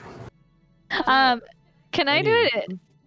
Is she actually being genuinely like sweet right now, or is she like? Cause does she look scary? Inside check that shit. I'm an insight check. Right. 20. Oh wait, not natural though. Still a 20. All right. As far as you can tell, she doesn't give any sense that she's being disingenuous or dishonest in any way. She seems confused, but kind of like a naive, like curious and anything is possible. A childlike wonder, if you will. Do you think that'd be fitting? Yeah, Not a fitting description? I'd say it's actually like kind of disturbing the dissonance between the cognitive dissonance between like her demonic visage and just how kind of genuine she is being, it seems like. Cute. Love it. Yeah. I'm here for it. so, why were you down here? Oh, I was... It's really a long story, but in the short of it, I managed to sneak in here, and I was supposed to get something. Father wanted me to grab something in here. You know, I actually kind of forgot. I probably should remember that. Well, death will do that to you. And as it sounds, you have been through this before. Oh yeah. A couple times, really. Father says that I'm blessed. Aye. I don't think he says that very often, actually. That is kind of weird, isn't it? But I think that's like how normal people work, right? Like I've seen him bring other people back to life. Have you guys Lord- never died? Your father has these abilities? Yes. Who's your he's father? The abbot. He's in Kresk. Maybe he could help you with your soul problem, Alistair. We have heard about him before, and it was somebody I was interested in talking to about this, and he cast light on his gloves. You have a light problem? Among other things, I have abilities that I'm not sure why I have them. Oh. Well, Father says that when people come of age, things start to change. Oh, Jesus. And, sometimes things happen. I don't know that that's what I'm talking about, but still worth the conversation. Also, actually, Mal, the light that's coming off of his gloves, the light seems familiar slightly. It's the style of light that is cascading off of his gloves reminds you of your father. Oh. Divine magic. I could see that. Maybe Father would know more. He knows a lot of things. Well, then I would love to talk to him. And is Malice down hit points? Whatever Revivify does. I need to double check that one. It's been a long time since we've had Revivify even accessible. Revivify, I think it puts you to 1, doesn't it? Creature that's died within the last minute returns to life with 1 hit point. So yeah, you're out of it. Ooh, I have 1 hit point. I would absolutely love to talk to your father then, and I will pat you on the back and use healing hands for 5 hit points. Hey. Oh, okay. So you have something very similar to that he does. Are you a follower of God? I didn't really put weight in the divine until recently. Oh, okay. To be determined. I see. Well, I'm sure he would love to have that conversation. But if you don't mind me asking, why are you all down here as well? I look over to Sten. Okay, is this a push door or a pull door? Can I see the hinges on our side? Yes, you can. It's a double-sided push door. it then? It opens up into a staircase leading upward. Well, if I push a pull door, it shouldn't open. It swings both ways. Oh. So the hinges are in the middle. Well, I was trying to be dumb and get someone's attention, but okay. I'll push too hard. I found a staircase. Is that a talking rabbit? Well, Oh, God. I'm just like you, friend. Did something happen? Do I have ears? No, I don't think so. Are you all right? No, I'm hurt pretty badly, I think. I mean, Yeah, I suppose I'm okay. Okay. I'll Did you, pump like, a walk second up? level cure wounds into you. Ooh. Are you ready for these 3 hit points? Okay, here we Hey, let's go. go. Ooh. 13. Ooh. Um, Thank you very much. Irina's gonna be examining the dead druids, and then when you walk up to Sten, she's gonna like grab her sword hilt, and then like when Sten heals you, she's gonna like be caught off guard. Apologies. Who are you? Oh, that's Hi. Malice. I overheard your conversation. Oh, okay. Why are we whispering? I don't want Arena to know. Your name is Malice. Yes, it's Alice with an M. Yeah, she's my sister, I think. Yeah, we're sisters.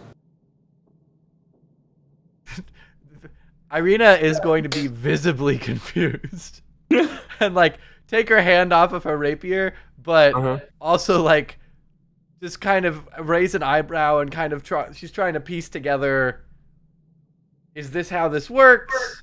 I've never seen this before. Anything is possible, I guess, but how did I not know? And Yeah, we just blew her mind with the different planes, so... Malice, I have two quick questions. Okay. Number one is, where are your wings? And then number two is, why are you here? I've never had wings, Oh. but maybe they haven't grown in? Do you have? Oh. And why I'm here, Father sent me, to check up on someone and grab something, but I wasn't exactly paying attention to the whole thing. It was I'm kind of in a hurry, so he said to go in here and, find someone to grab something very important, and I just kind of assumed that someone would say, would just tell me what that is, but when I got here, everyone was aggressive, let's say. Which I'm used to. I mean, how she reacted is pretty normal. You guys are kind of weird, but since we're sisters, that makes sense. Also, DM, to not metagame, Alistair knows of the planes. Does he know of the tiefling race? I would say yes. Okay. Well, how lucky for us. We're actually trying to look for something amid actually getting rid of people from here. Alistair, okay. I will say Yes. real quick, sorry. Your knowledge of tieflings. Most tieflings are a pretty solid mix of human and demon, and it's kind of a half and half. Malice seems to lean more towards the demonic side of the demon-human line, and it's unusual. Okay. Her demonic traits are more pronounced than tieflings that you've seen. Gotcha. Continue. Apologies for interrupting.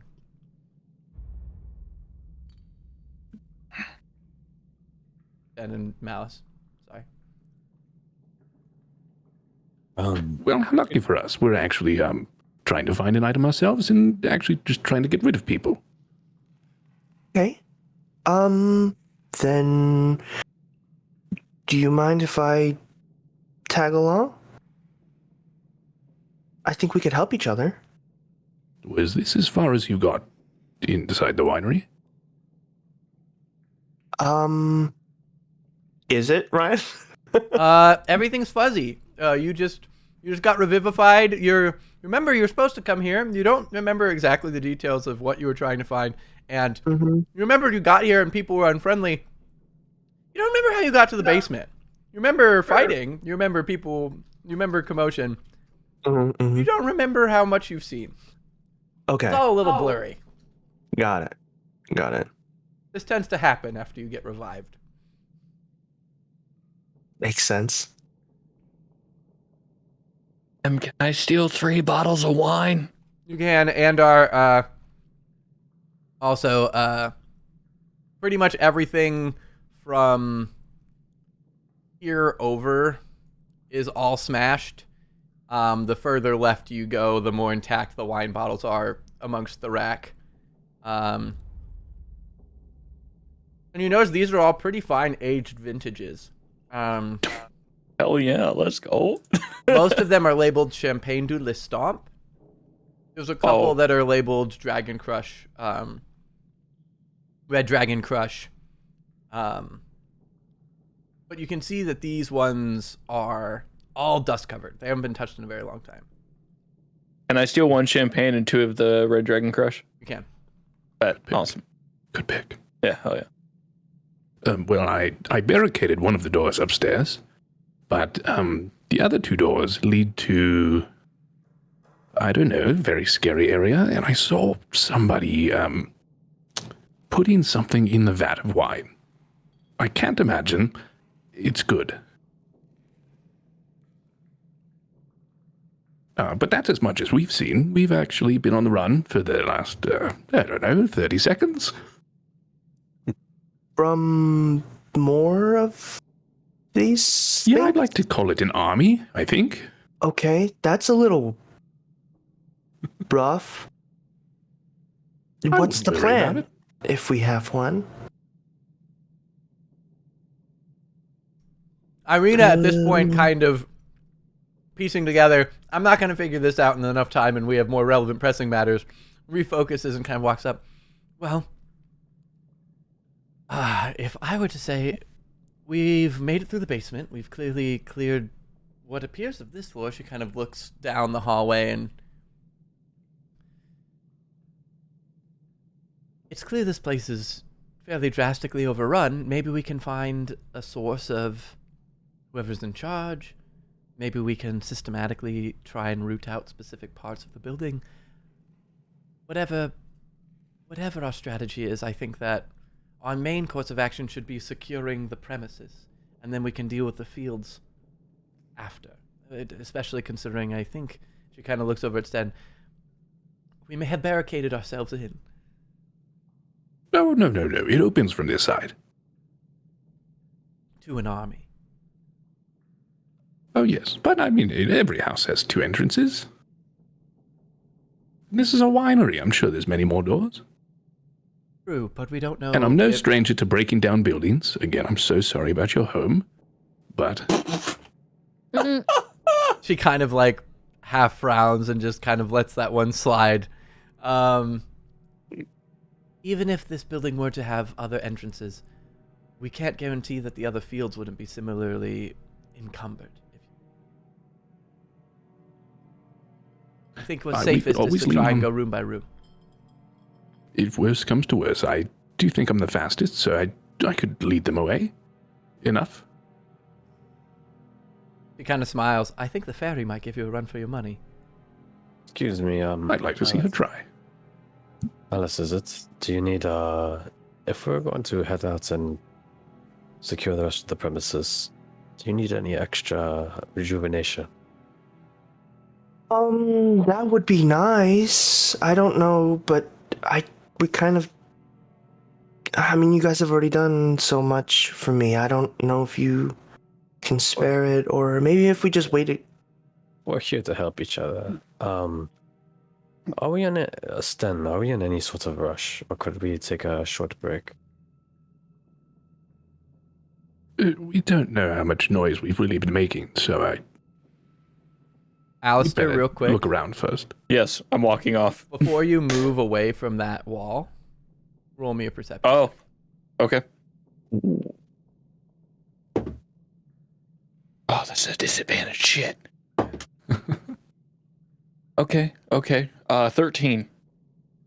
You think you hear something. You kind of stop for a second.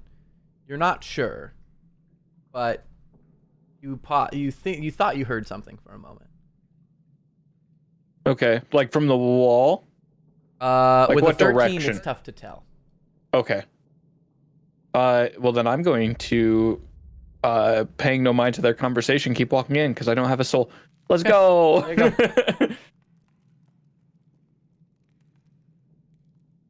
I think it'd be best to look around real quick to make sure we're actually safe. Okay, give me 1 second then. Andar, now that you're approaching that wall, roll me a perception check.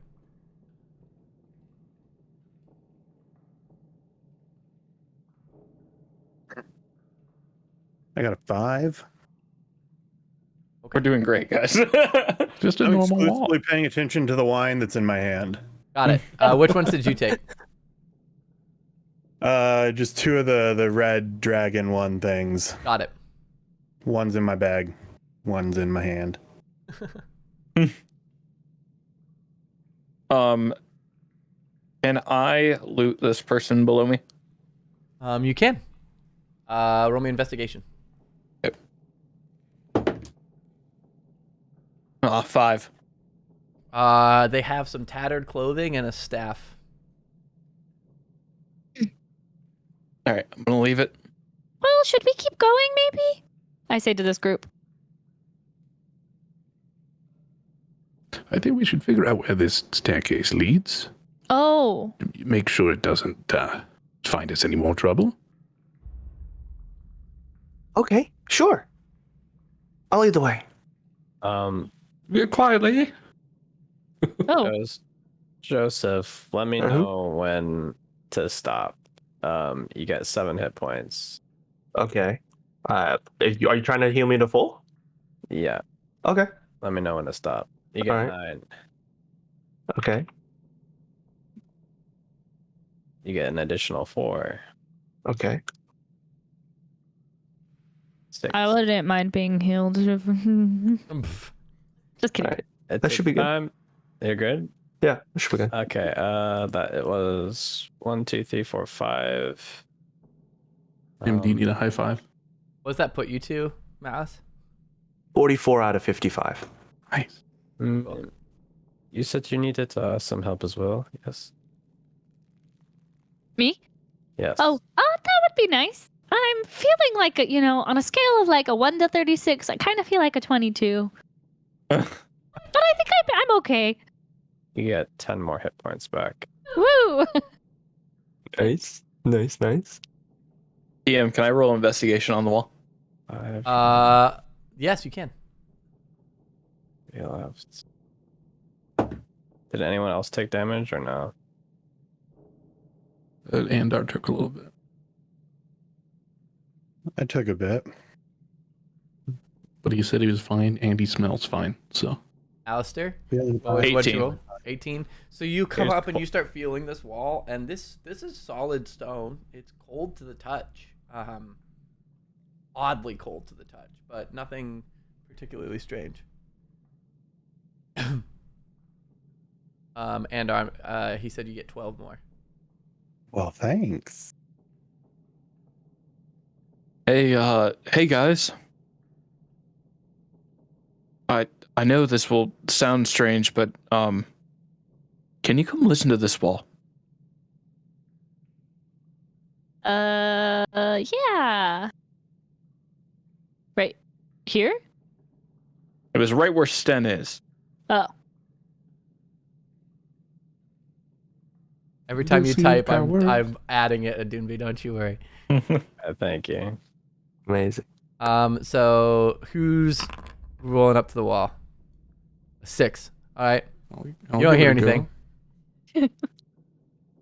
Uh,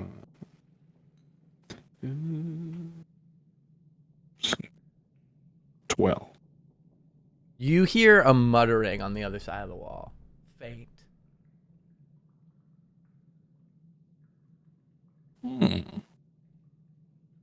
Was that you whispering, Adunbi?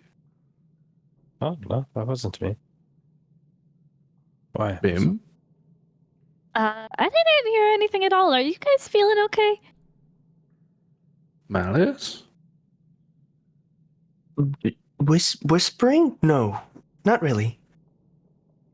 Huh. Well, Alistair, I think you're right. The wall's haunted. That's what I thought. Maybe there's a yeah. secret door somewhere. Ooh, I- that's a good idea.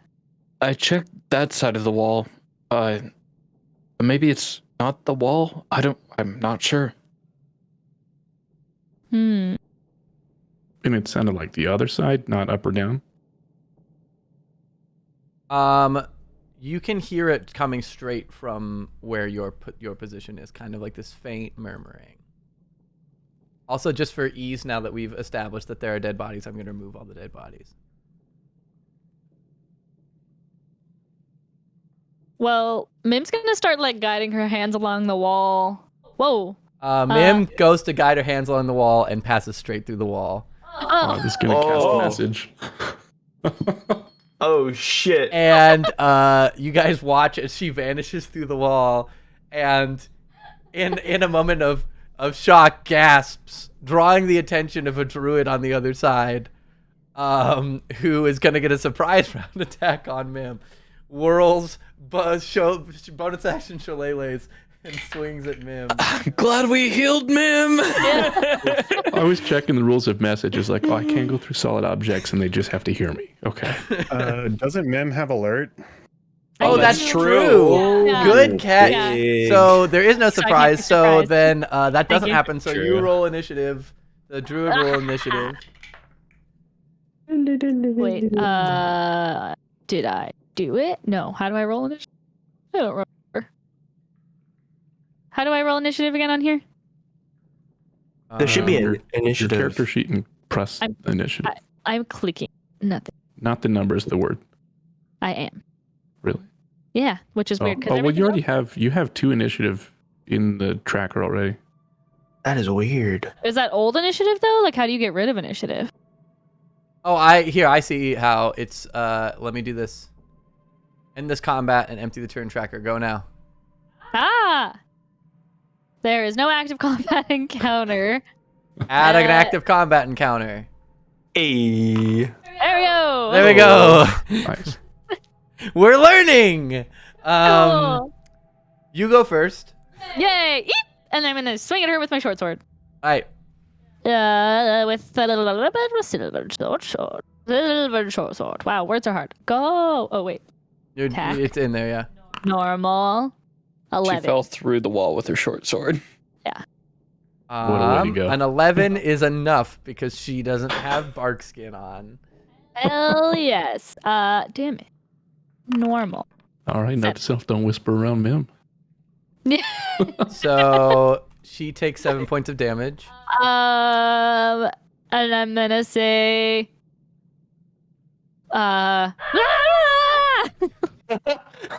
to hopefully get my attention to my friends that can hear me through a wall. Yeah, well, they saw you fall through. So each of you, the 2 of you are going to get 1 round, and then the rest will be able to join in.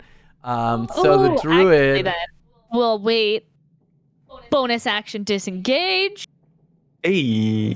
And then I'm gonna come back through the wall Okay. and hope she follows me. All There's right. that. Wait, she's a druid, right? There's a druid in there. Quietly, but like whisper. At that point, that's the druid's turn. She's going to do that, and then What? hold on. You don't. Hey, you don't get to look. You don't get to dash in and look. What are you doing? Cheating. Cheating. I see you cheating. I'm not used to this thing yet. It's fine. Being able to see the things. She's doing And what she I was is worried going she would do. to cast Entangle.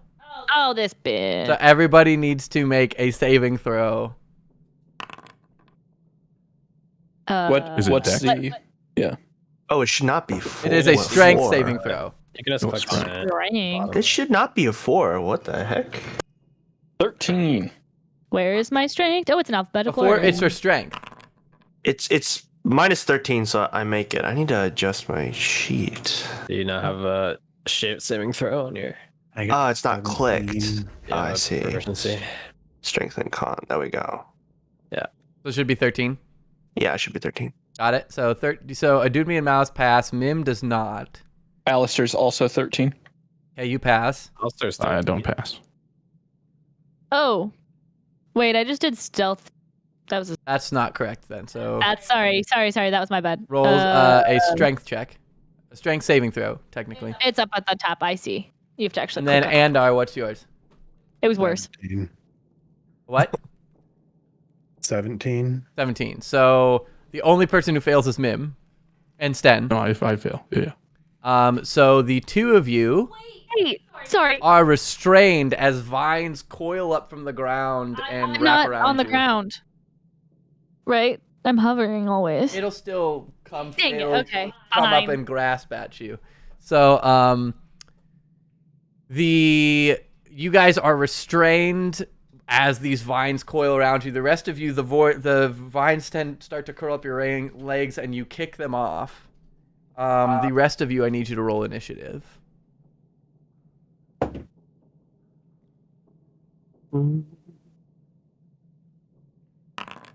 22. Got it. Again?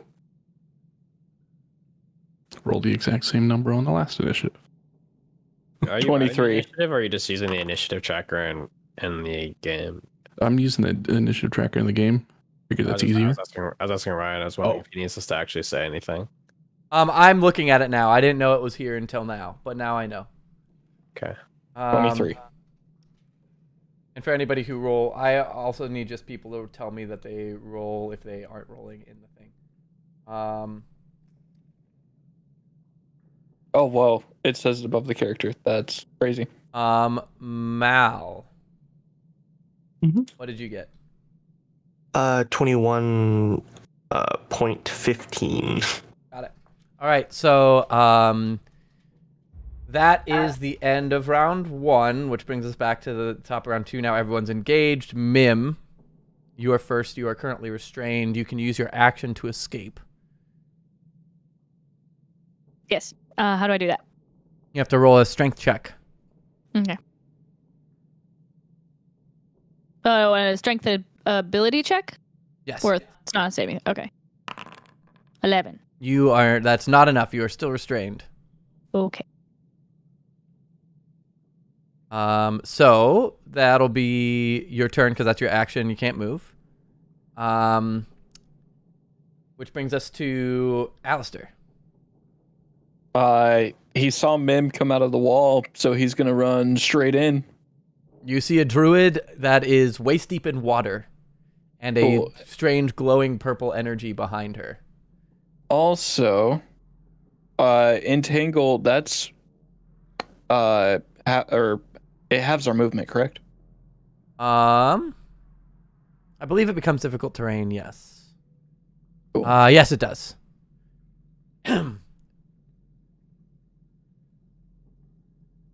So I believe That would be 20, correct? Correct. And then, cool. So I can get to there. Mm-hmm. And I'm gonna take 2 shots. Do it.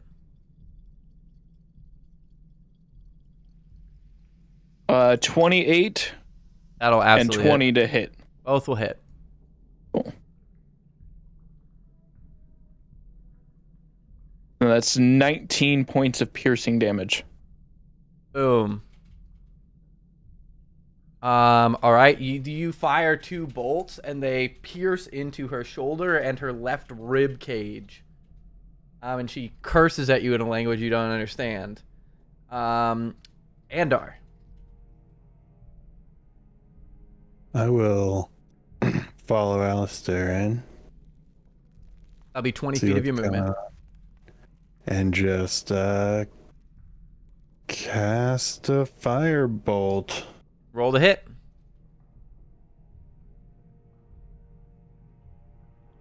Lucky number 9. That will not be enough. So you come through kind of disoriented by walking through the wall. You see her and try and whip up the firebolt, but in your disorientation, it goes streaking past her into the water and kind of creates a quick steam jet behind her off to her left.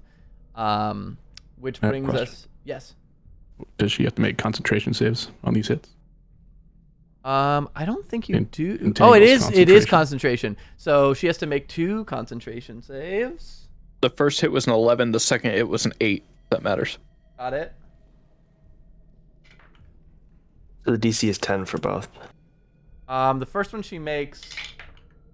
The second one she fails. So entangle is gone.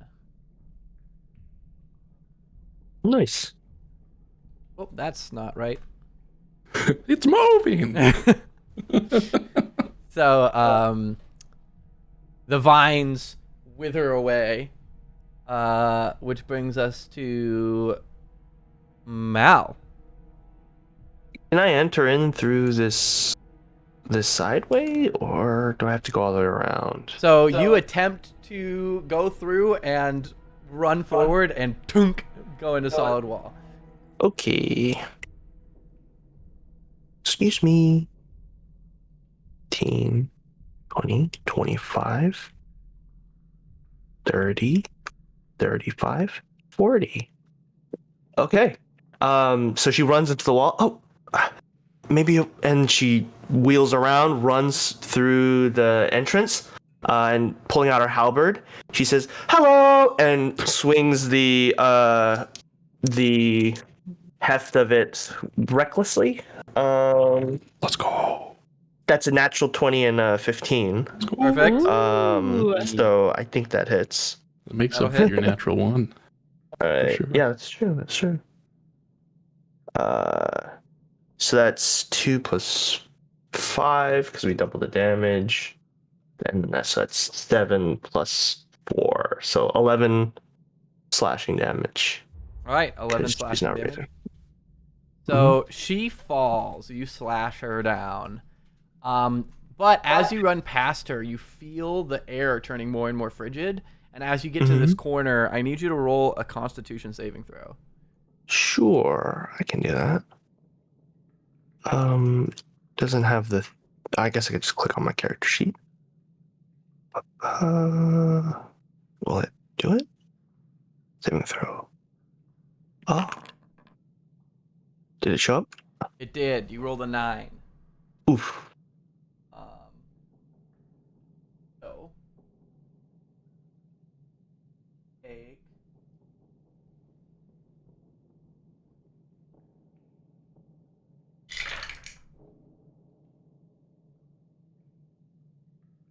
23 points of cold damage.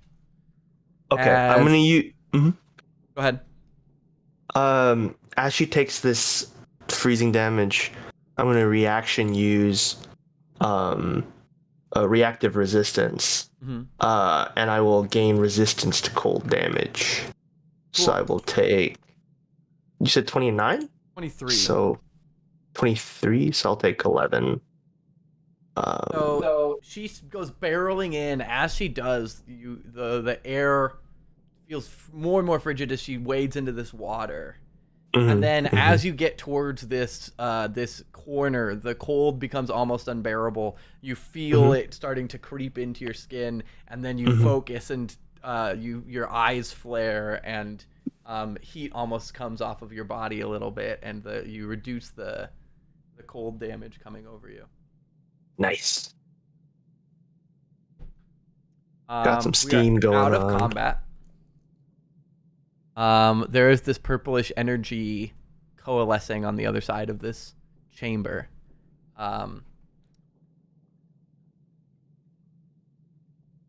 Okay.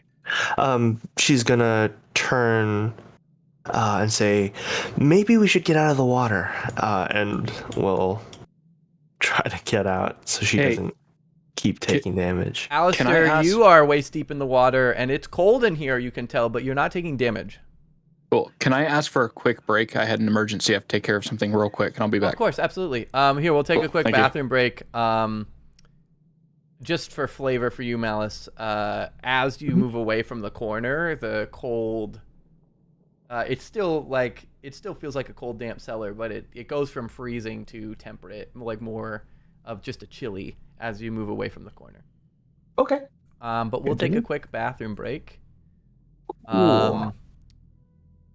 Hopefully everything is okay, and we will check back in 5 minutes. All right. So, there's this glowing energy above the pool that Andar, Mal, and Alistair, you guys can all see. And quick recap: what happened with the druid? I apologize. Mal absolutely wrecked them, and then Okay. took a bunch of cold damage, and said we should get out of the water, and moved away. But you aren't taking, like, it's chilly, but it's not. You're waist deep in the water, and the water doesn't feel that cold.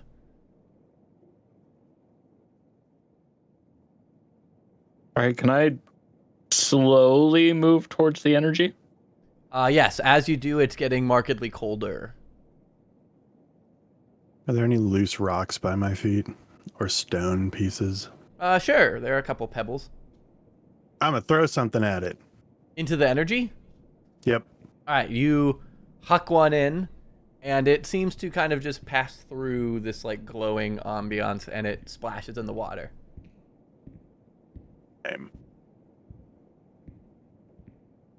All right, I'm gonna walk closer. All right. As you get to the corner, I need you to roll me a Constitution saving throw. All right. Malice will lean over to Andar and be like, you have to kind of angle it if you're trying to skip the rock. My God. You're terrifying. 24. Oh, I'm sorry. You're gonna take 8 points of cold damage.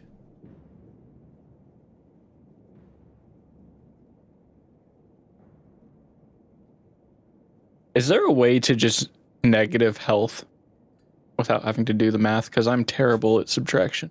Say it out loud. Here, I got you. Are you at 54 right now? Yeah. Done. 46. Cool. Thank you.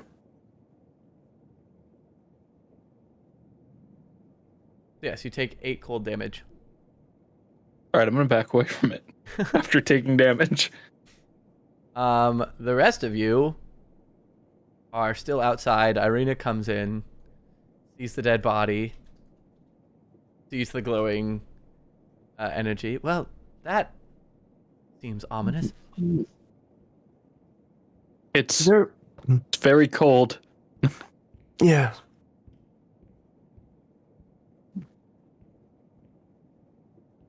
You guys notice that the walls and kind of through the water you can see like dark patches of brown kind of like coating the walls and such.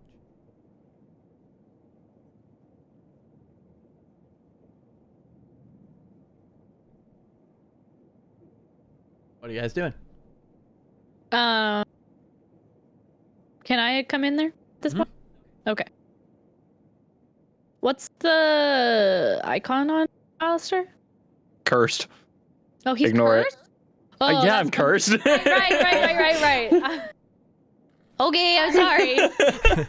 Can I fly over the water and inspect and get up to... As you approach closer, it gets colder.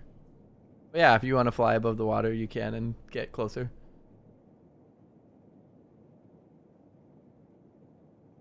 I want to investigate this.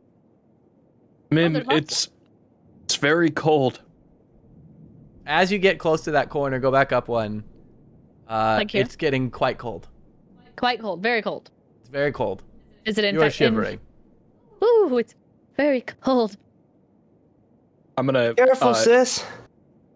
I'm gonna show Mim the hyperthermia on my hands. Oh, shit. Did you touch it? I was curious. Now I'm not. Okay. And Art's getting colder. So I'm just gonna hang out here and start performing detect magic as a ritual. All right. Yeah. Can you send Doctor Who into the thing? Why don't we send you into the thing? Okay, I'm sorry. It was just an idea. I have an idea, and Alistair shoots it. The glowing? Yep. All right. You fire a bolt. It passes through the energy and tink, lands on the other wall, then splashes in the water. Well, it's not a portal. Oh.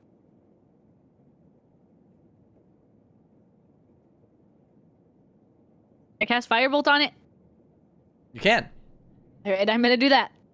And I was just trying to detect magic, and we're throwing everything we got. It's all right. I'm quite used to distractions by this point. You're fine. You're great.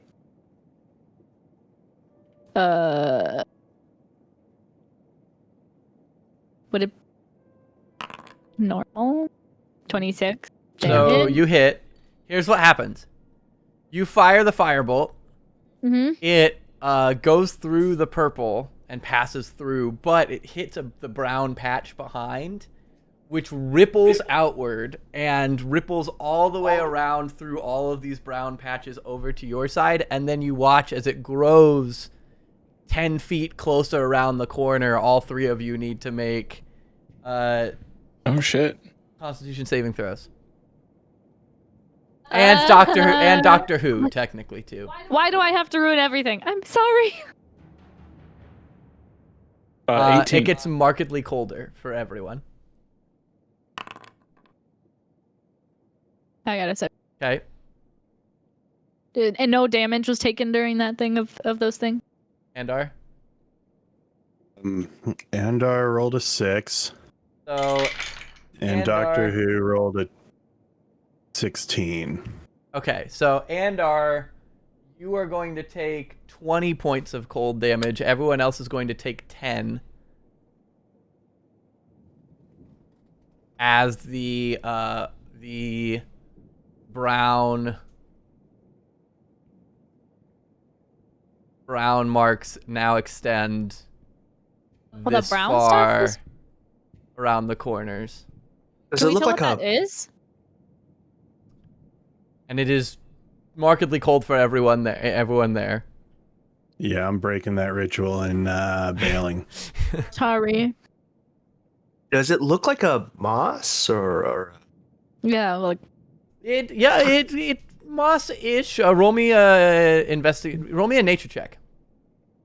Maybe Well, I'm like it. super good at that. Opening the character sheet, doing the nature checks. Oh, I can make it brown. Sick. 9. 9. 9. I'm gonna cast Mage Hand and bring it closer to the mossy weird things. And can I like grab any piece of it or break it off? I don't know. You're going to what? Was that an intentional sound effect? You're gonna what? I want to use Mage Hand and see if I can touch or grab any piece of the moss thing from really far away. As you cast Mage Hand and it gets within 5 feet, your Mage Hand dissipates, as it's technically taking cold damage. Cool. And All right, I'm done. I heard 2 9s, and then what was the other? Was there another nature roll or no? Oh, that was the nature roll. Was just 9. We were Yeah, making just the fun 2 of 9. 9s. It looks like moss-ish. It's not like thick enough to be like a full moss, but it's definitely in the family. It's just tough to tell. I wonder if this is just how they keep their wine cold. I'm beginning to think so, and I look at everybody in front of me. I would kind of like out of this. Zooms in on you.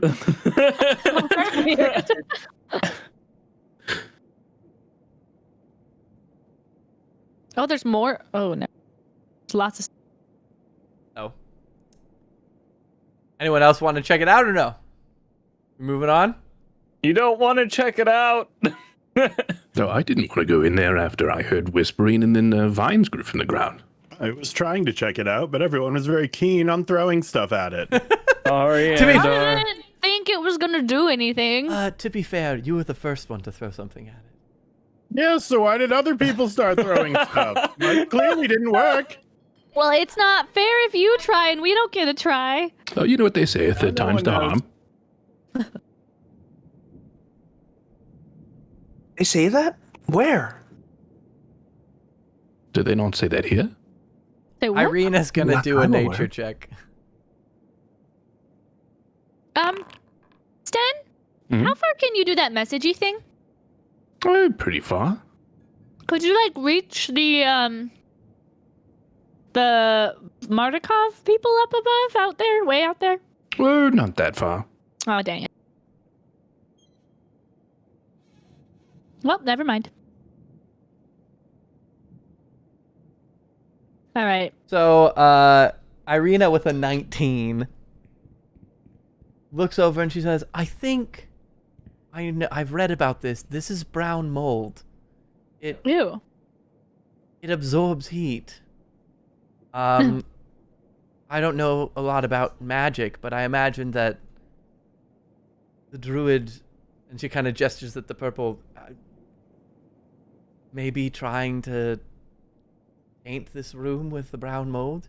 I just know that they very much dislike heat and they consume it, and if presented with great forces of heat, it expands. Druids don't like heat? Well, no, but I imagine that in their takeover, maybe they were trying to make this inhospitable of a building? Perhaps, or I don't know their purposes. It could be anything. I just know brown mold is not particularly friendly, as she kind of gestures, as we've witnessed. Could just be the Martikovs trying to keep their wine cold. It might have started that way. I can't imagine they're responsible for that, though, when she gestures at the purple. Unless, I don't know, maybe the Martikovs are magic users. Well, the only way to find out is to clear the rest of their winery. Let's move on. Irina exits through the wall. She All right. clips through the wall, no problem. Well, Alright, this so, is one of the cool things is you can make walls and then you can make ethereal walls. So like, this looks like any of the other walls and none of the other walls you guys can pass through. But then this I one do you love- can. The shimmering effect is also really fucking cool. Yeah. Yeah, it I is. love that. I have Really no sick. idea how they did that. I didn't do that. I take no credit. So, Hiram King. Like we were going to work on before, we want to try and sneak up this staircase. Oh, I say from down the hall. There is another staircase. So 3 staircases. Or 2 in a ramp, I suppose.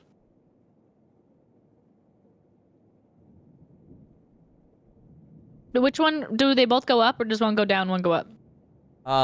Everything goes up from here. There's nothing that goes down.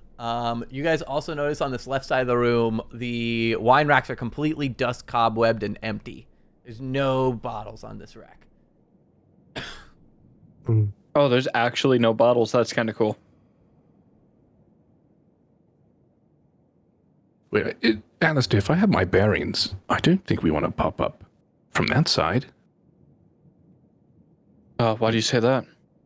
When we were upstairs, and we barricaded that area, there was a very large room. And, I don't know, it kind of feels like that just pops up on the other side.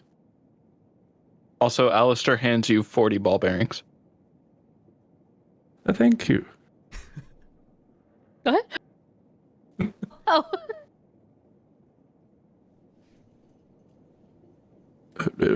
What is this for? You said if you had your bearings. Okay, well, I'm glad you Go had your on. Thank you, bearings now. Alistair. Do you guys want me to maybe go first and try and see if I can sneak and report back? I just know directly above us is, was it 4 vats of wine? A couple druids and then, like these small creatures running around. Well, I mean, I could go up ether stairs first, is what I'm saying. Whatever you guys want.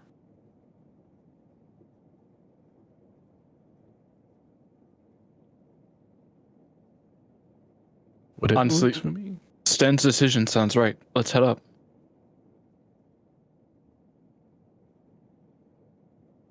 Boo, boo, boo. All right. Well- I only have my bearings. Stupid. Because people don't care if we sneak in or not. Let me What? I said move yes. you guys over. Oh, I didn't hear it. Sorry. Well, then So I'm you guys. To be fair, Nick, Actually, wait. to Alistair, that wasn't a joke.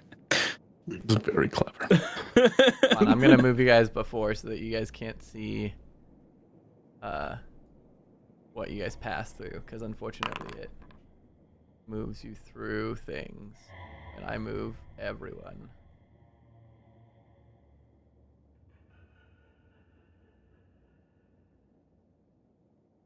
All right. And Doctor Who.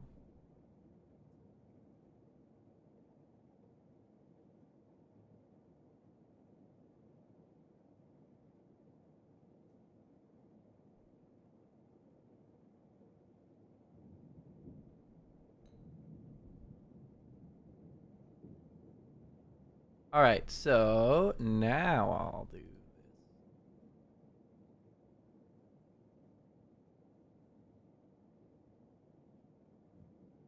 You guys enter up into what appears to be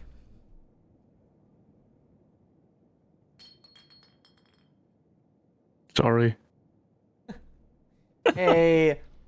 So you guys come up the stairs, and a dirty window in the south wall allows dim light to enter this room. Wine bottles are manufactured here, as evidenced by the tools lying about, the wooden rack full of freshly blown glass bottles along the south wall, the hearth built into the southwest corner, and the barrel of sand standing next to it. A staircase descends underground, and between it and the rack of bottles stands a barred door. Freshly blown glass, like the furnace is still lit and they're cooling? No, I think it's just they're clean and pristine and never been used. Oh, I see. Poor wording on the part of the module. These druids are making glass bottles.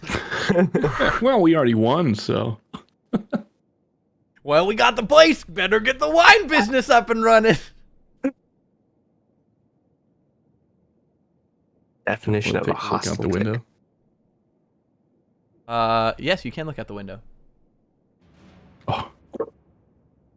Boop. Oh, it doesn't give you vision. That sucks. Can I make it give you vision? Please don't put an enemy right on the other side of this window.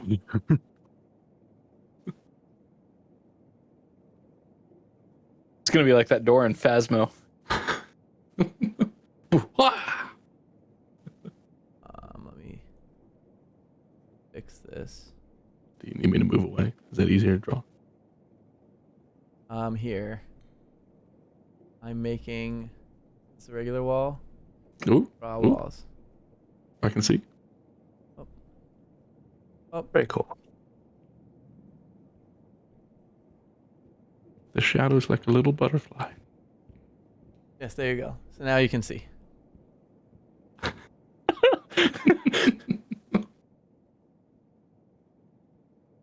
I'm learning things. I like that you can't fall down the stairs.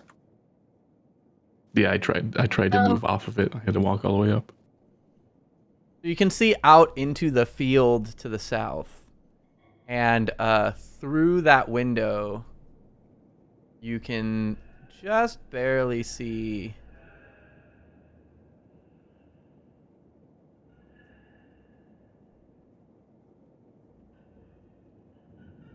a number of that work? I see one of them. You can just kind of see some more figures moving in the forest, in the vineyard down below. Oh, maybe we should stay away from the window. Those things are over there too. Ben is abnormally large again, by the way. In what way? Somebody cast enlarge on him. Yeah, No. for whatever reason, his token is big. Normal size for me. Whatever. His square is the same size, but yeah. Yeah, his token's just bigger. It's whatever. Oh, it looks the same. It's me changing it. Anyway, Bulls. Can we listen? Oh, you can rotate. Can we listen through the door? go ahead. Roll me a perception check. He's about to hatch. I have to get my character.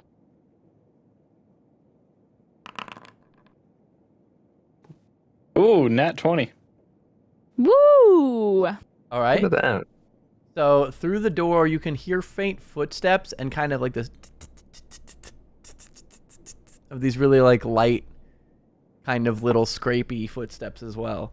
And you can hear a kind of muffled conversation in a strange language. Oh, I think there's more bad people on the other side.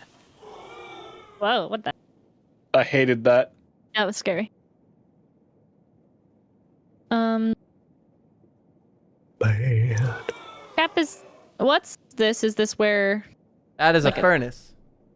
Is there like a chimney upwards? Like from it? There is. Can I fit in it? You can. I'll be right back. And I go fly up it just a little at a time. You can barely squeeze inside. It's very, very God. tight. But you kind of wiggle your way up, and you're getting covered in soot and dust. But you can see up towards the top, it opens up, and it's it's raining a little bit, so you're getting a little bit of drizzle on your face. But you see it opens up to the sky outside. That's what I thought. Can I So there's one floor, right, of this building, and then a basement chamber area, like a cellar. You know that when the ramp you came in, when you ran in, there was a ramp that went up and a ramp that went down. Oh. You guys went down. Yeah, and so then the one. There was one that went up too. It spiraled. Oh. Okay, so there are 2 floors. Okay, can I fly up out of this chimney?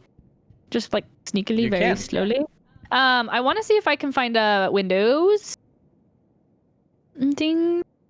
And just kind of look around for a minute. But I want to be above and creeping as close to the ceiling as I can.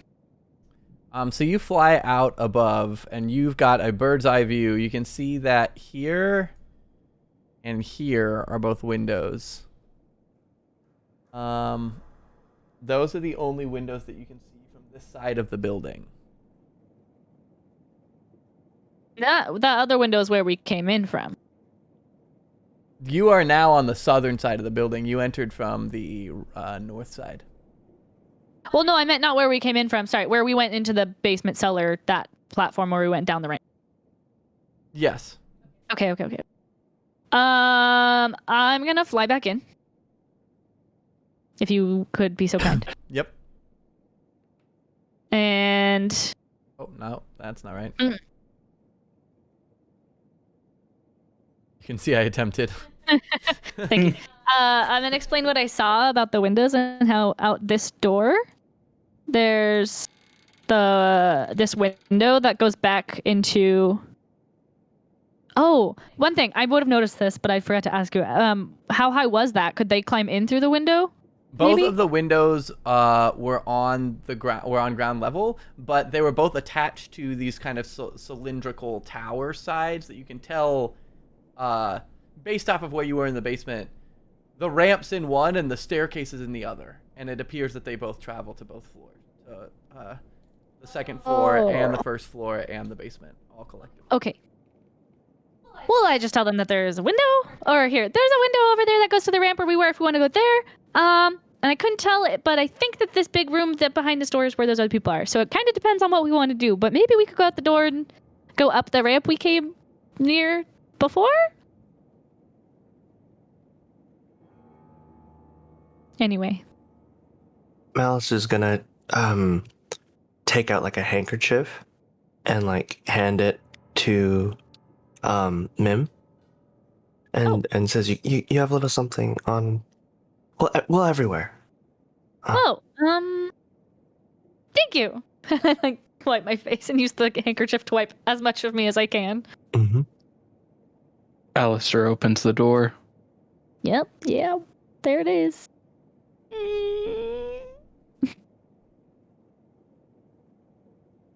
You kind of can see in, and you see at this point this person is.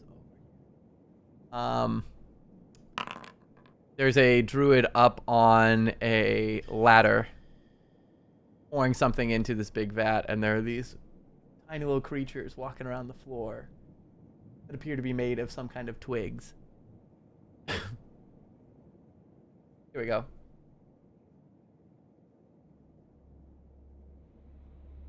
Oh, is it not gonna go? Oh no. Oh. There we go. Loud. Stop opening the door.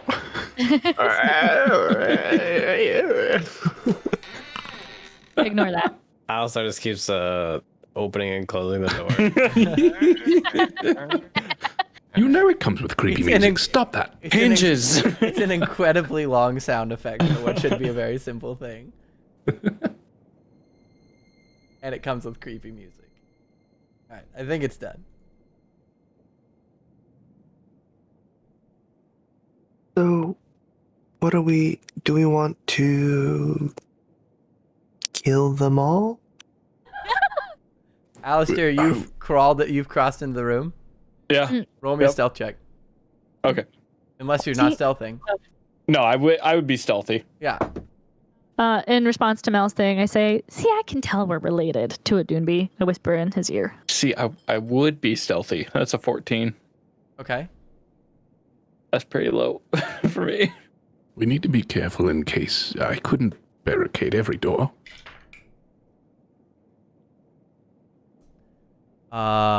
So the man appears to take no notice, but the little skittering creature hears one of the doors and comes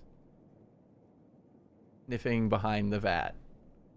And You can Malice, see I that this believe- is not like one creature. This is actually like a group of tiny little people skittering across the floor. Malice, I believe kill on sights is a valid strategy here. Alistair, you're there tucked Does under it- the staircase. Right now, it can see the open door, but it can't see through, and it can't see you technically, but it knows there's something over here. Okay. Are we in initiative? We're potentially about to be. Okay.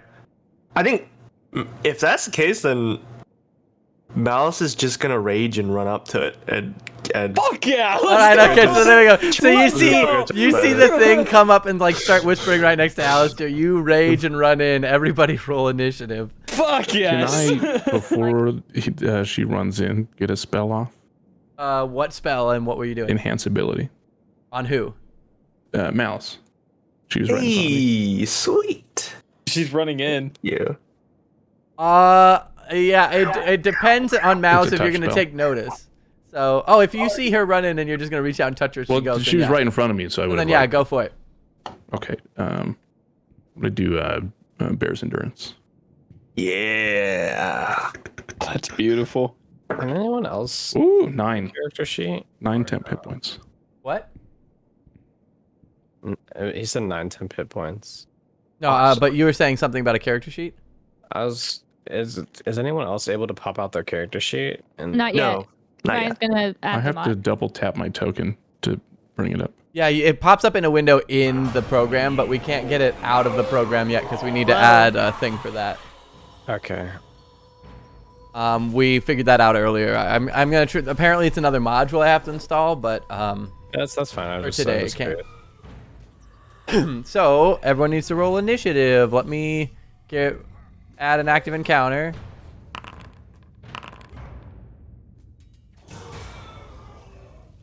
All right. Okay.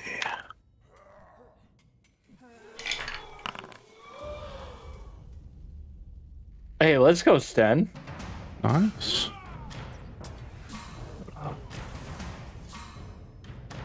Actually, technically, Crits. that's my number.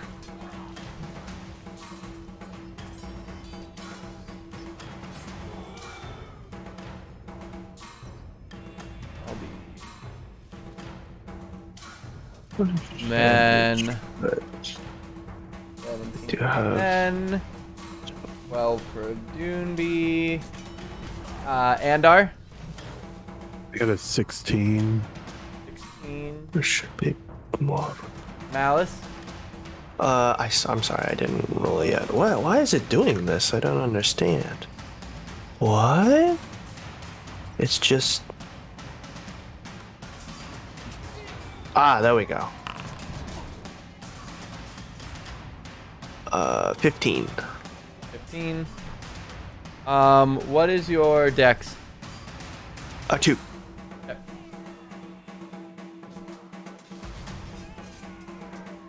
And then I think I've got everybody but Alistair.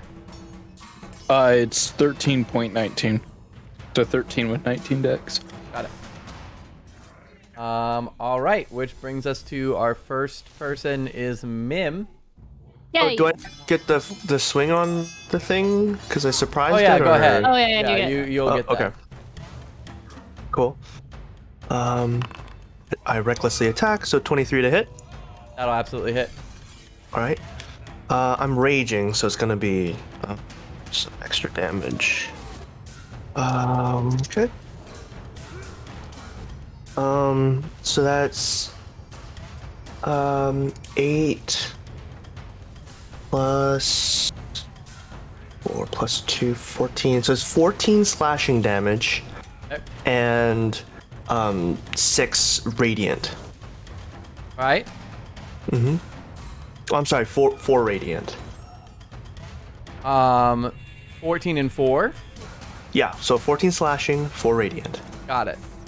So that's not correct. Hold on, it's there we go. So you managed to, in one sweep, knock over 4 of the 5 tiny creatures, and they scatter across the floor. And there's one tiny little like impy twig creature looking at you. But the noise alerts the rest of the room, which brings us to Mim. Okie I'm going to dash in. Hold on, let me get a ruler, I guess. What is that? 5? What the heck? Okay. 5. Okay, this is struggling. Okay. Hold on. Let me move first to here. No! Okay. There we go. Why is it so dark? Like, why can't I see? Like, I know that it's dark because I don't have the vision, but is this just down the stairs and I can't see because... You're under a staircase surrounded by barrels and vats. You're under a staircase. Cool. So you can't see out into the room because there's a bunch of stuff. You can only kind of see key angles. Cool. But I knew from before that there were other people around the other sides of the vats, I guess. Yes. And there's just this little guy. Well, I'll come. That's 10, 20, 25, 35. Okay. I'm gonna move and then dash as my bonus action, and then I want to see if I can make it to see if there's other stuff around. Oh, there is. There's one right there. I see that guy. I don't think I see the other guy. Or do I? I do a little bit. You know there's a druid there because your group has seen him. Oh, I want to hit that druid. Because he's up on the ladder. Oh. Okay, so I came out here. 25, so that's 35. I don't think I can fly up that way. I'd have to You're 35, at 30, 40. I think, so far. Are you 40? Oh. Because I was inside the room. Gotcha, okay. Yeah, so 40, 40. and then can I take the 20 to fly up to him above on the ladder? What are your thoughts? So that's 10. So yeah, I'd say with the last 10 and 20, the 40, you could get up to him. Okay, That'll be your bonus. Yeah, I can't move. Oh, I have to go around. Okay. I'm gonna stab him with my short sword. All right. I gotta... Also, I didn't know double clicking could get my character sheet up. This whole time I was going back into the thing and then... Anyway, this is much better. Yes. Helper. Oh! Attack. Normal. It's 23 to hit. That'll hit. Damage. 10 damage? 10 damage. Do I have sneak attack or no? I don't think you can with the short sword because it's not finesse, right? Is it? We've done it before, but that might just be that it was a mistake. I thought that we... either I'm crazy or I thought that we were doing it and then we said... somebody said that we couldn't because... Maybe. No, I short just sword know... is finesse. Yeah, it is. Okay, so yeah. And yes, you can. Okay. But also your attack's at advantage, so you should roll again to see if you crit. Why is it at advantage? Because you were sneaking. Oh. Yes. How do I... Okay, wait. Attack. Oh, it would have been... I'm just going to do another normal again. That was a 19, so... Ah, that sucks. That's okay. But then the 10, and then now I'm going to go to feature, sneak attack, normal. So 23 total? 23 total. You come up and you sink this straight through his thigh. And he cries out in pain. He's still sanding, but you unsheath and like a gush of blood rolls down his leg. Which brings us to Sten. Okay. We will go 10, 15. And I don't actually know he's there. You hear a cry from in the room. So you know there's someone there, but you don't know where he is. Oh, well, this is the first thing I see. So we'll just whack that Give it a whacking. with my long sword. Yeah, gnarly. That is 8 to hit. An 8. Where did do? An 8 does not hit. Go figure. I will bonus action. Look to. Yes, Malice is right there. Use a bardic inspiration as well. Maybe you've got a better talent at that. There's a mechanical rabbit jumping around your waist. It's really small. It's just floating around. So cool. let me know how you use it, because it's a motive potential, so it's got a couple different effects. Cool. All right, sure. And that's my turn. Which brings us to Andar. I'm gonna just follow everyone in. Mm-hmm. 15. And then shoot over Sten's shoulder at the little creepy stick thing. Do it. Just a firebolt. Mm-hmm. Which is a 11 to hit. 11 will also not hit. It's this live little hoppy imp of a twig thing. You fire and it jumps out of the way, and it hisses at you. There's a little scorch mark on the floor. I think it's probably like a foot and a half tall. Spry little shit. Which brings us to the Druids.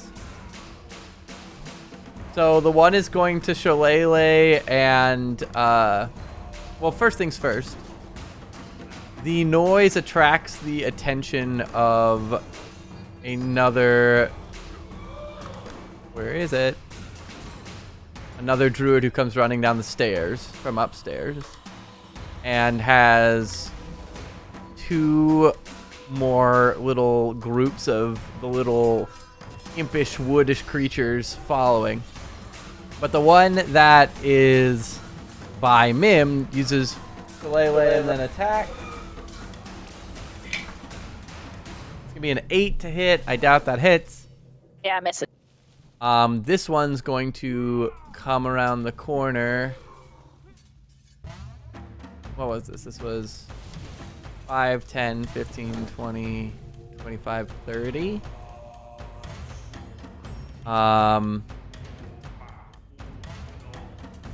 It can see Sten and Andar.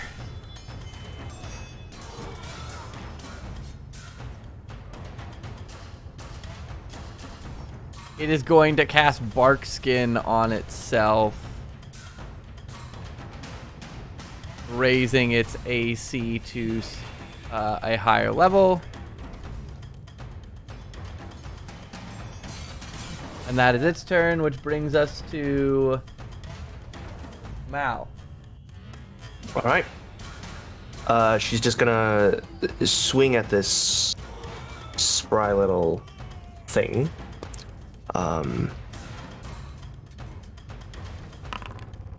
Natural 20. Wasted that. All right. Okay. Overkill. That's 19 damage. You damage. bring down your halberd and split this thing in twain, and it just collapses on either side. Very cool. And without a second thought, she's gonna run 5, 10, 15, 20, 25, 30, 35, 40. And she's going to attack this one that's next to him. All right. All right. Does a 16 hit? It does. All right. Isn't he on the ladder? He is, but he's only about 10 feet up, which is in reach of a full-grown person with a pole arm. Well, that's not fair. I should be taller. This is fantasy. So that's 17 slashing damage. And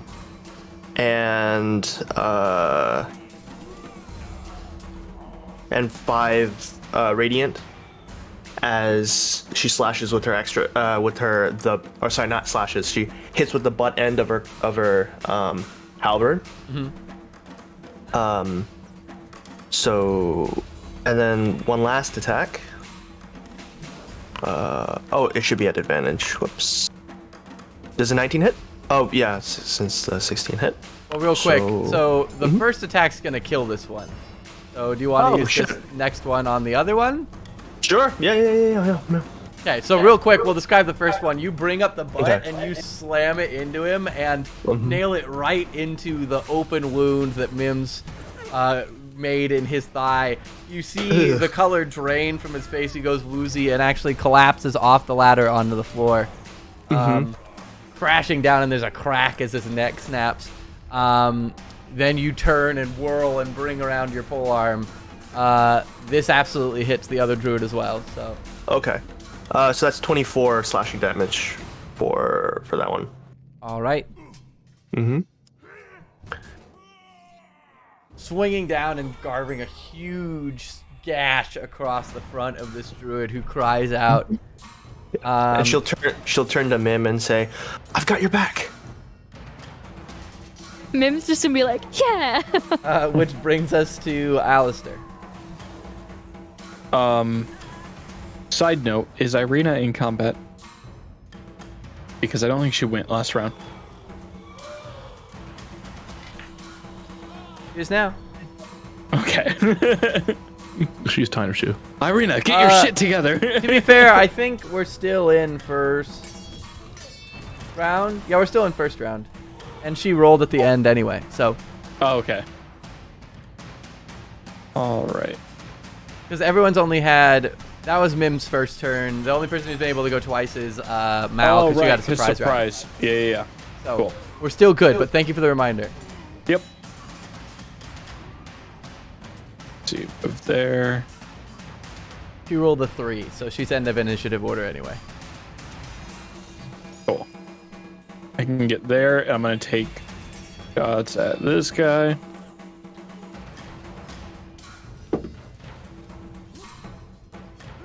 So each of these represents 5 little people. Cool. At these guys, 22 to hit. That'll hit. Okay. That's 10 piercing. All right.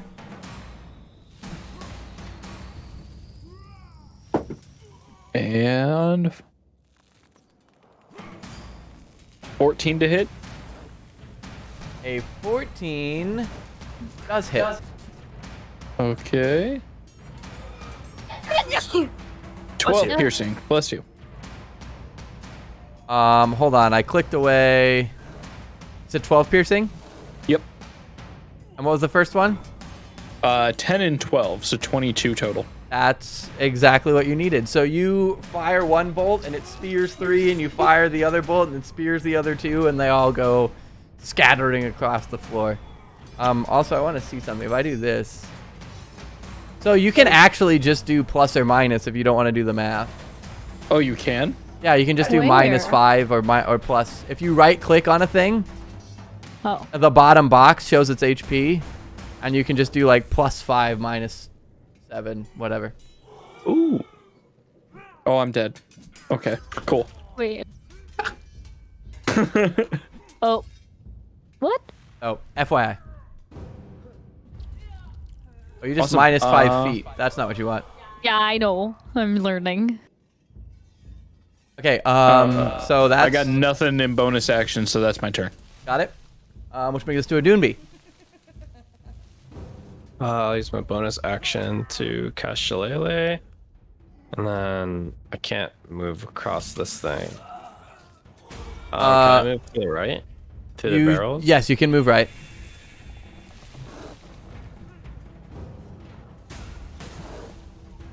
So wait, how do I deselect myself? You just left click and drag anywhere that doesn't have people. Okay, there we go. Alright. I'll go this way. 10, 15, 20, 25, 30, 35.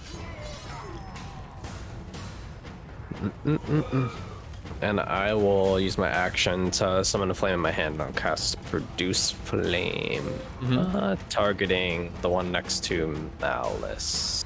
Got it. Actually, there's a little guy over here, right? To the left. Yes, there's the one that's like kind of catty corner to you. Yeah. I'll target him. Got it. 24 to hit. 24 will absolutely hit. And 10 fire damage. You watch as the fire is particularly effective. You throw it and it explodes in a short radius, and it actually knocks out all but one who's on fire and trying to put himself out. That'll be the end of my turn. Can't do anything else. Which brings us to the twigs. Hearing the commotion. 5, 10, 15, 20, 25, 30. These ones are gonna come attack Alistair. 5, 10, 15, 20, 25. As that one moves into my range, I get to have a reaction attack. Got it. So does a 21 hit? 21 does hit. All right. That's 15 slashing damage. Got it. 5, 10, 15, 20, 25, 30. So these two are both going to attack Mal. 5, 10, 15. Oh. 5, 10, 15, 25, 30. And these ones are going to attack a Doonby. So... for Alistair. Yes. 14 to hit. No. So these things crawl on top of you and start like trying to scrape through at your face and your clothes, but they're having trouble finding purchase. Mal. They have advantage. I'm swinging recklessly. Got it. Mm-hmm. So 18 from one and That hits. 17 from the other. That hits. All right, Both hit. so for the first one, we're going to take... Oh.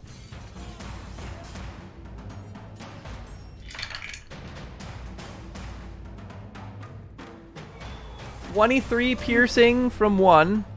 Okay, so I have that to 11. So Minus my the temp 9. minus the 9, thank you. So I take 2 damage.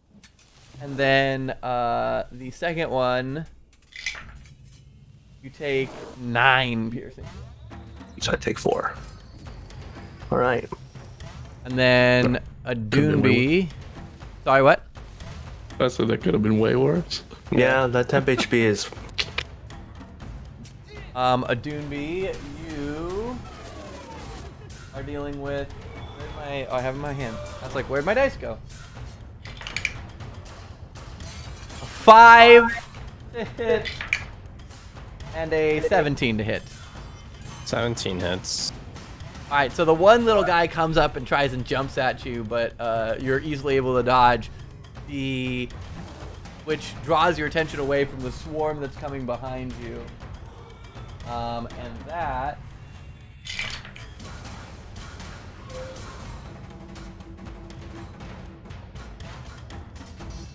is 11 piercing damage, which is very lucky. I rolled out of the 4 dice I rolled, 2 of them were 1s and 1 was a 3.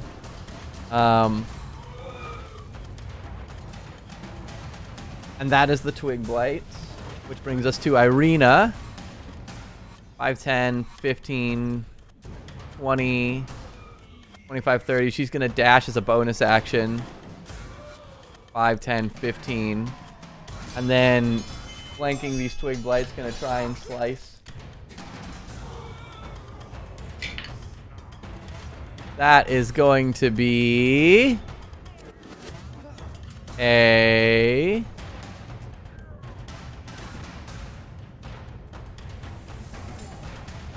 19 to hit. Oh, this didn't save.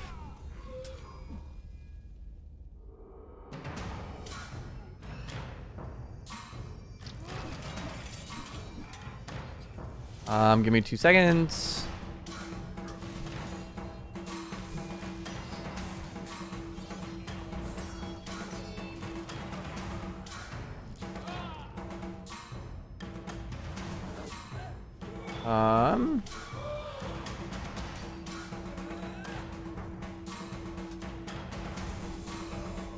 Where did I? There it is.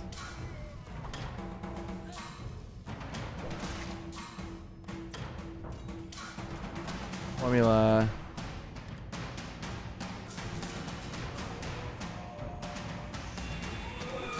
There we go.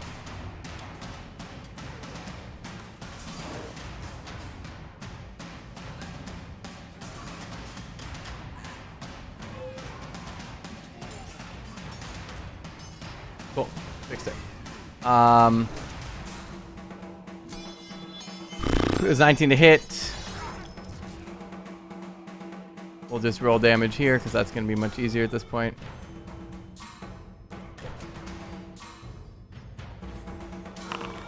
Nine damage. So she manages to slice through 2 of the creatures. 3 of them are still running around. Which brings us back to Mim.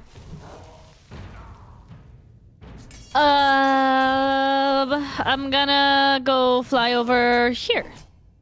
Wait, is this the guy, the druid that we hit before? Or is this a different druid? This is the one that ran from downstairs. The one below is dead. Oh, okay, cool. Then I'm gonna hit this one next to me here. Can you mark him as dead, or I can, do you know? yes.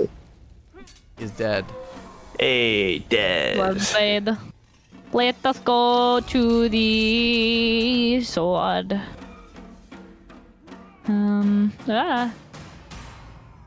Is it advantage because flanked? Yes. 25. Woo! Yeah. And then 25 absolutely hits. huzzah! Let's do the damage. 5. That's stupid. But I'm gonna get more. What? Oh, the sneak attack is separate. Interesting. Yeah, it's weird. Huh. So 17 total. You like fly in behind, swipe up, and slice through the back of her neck, severing the back of her skull from her brain stem, and she collapses to the ground. Holy shit. Malice will just be like, "We really are sisters." That your turn? I'm gonna bonus action. Wait, how did I? Oh, yeah, I'm gonna bonus action and then actually I think I could just move over. What the heck? Never mind. I'm just gonna move to this guy, I guess. Got it. Anyway, that's it. That's my turn. All Sorry. right, Sten. Okay. Oh, I can move through here. Oh, I can't move back. Oh, do you need to go back? Okay, this is where I'm sorry. 5, 10, It's the 15. wrong way, crevice. You move over! 30. Are you trying to go here? I wanted to go here, but apparently the ladder is too much for my character. It's too powerful. I'm gonna cast Bane at first level on these 3 group of gaggly, whatever. Big blights. Twiggy monsters. Big Blights, yeah. Hey. So they need a charisma 15 saving throw. All right. Let's roll some saving. Assuming I felt the effect of my enhance ability disappear. One rolled a nat 20, one rolled a 14, and one rolled an 8. Okay, so 2 of them fail and have minus a d4 on their attack rolls and saving throws. Okay, we'll say that. Wait, does it not affect this one in between Irina and Adunbi? First level only targets 3. So Got it. the top 3. So then we'll say that the one at full health is the one that's unaffected because it's focused. We'll say that this one is. What's the best for this? We can use curse, maybe? Yeah, I'm trying to see Or, what cursed is. There's cursed. Cursed. Oh, that's the one that we don't want cursed. This one's cursed. And this one's cursed. Got it? Or weakened? I don't know. Curse is fine. So, don't let me forget that. And then, now your turn. How's Adumbi looking? Adumbi, how you looking? Other than surrounded. I'm looking fresh and tatted. No, I'm okay. I'm gonna give you Bardic Inspiration. Any whoosies. Thank you. Which brings us to Adumbi, Andar. don't give up the fight. I'll take a step forward and then shoot a firebolt at that guy in Got it. between the 2. I also love how we creatively figured out how to ping today. We can't ping, but we're pinging anyway using dots. That's a 21 to hit. That'll absolutely hit. My d10's down. 11 fire damage. You blast right through in a explosive burst of sparks. They erupt like kindling and cinder to ashes. And I was gonna move over closer to Irina. Got it. Oh, what just happened? I think you and I both tried to move at the same time. All right. So that brings us to Mal. Okay.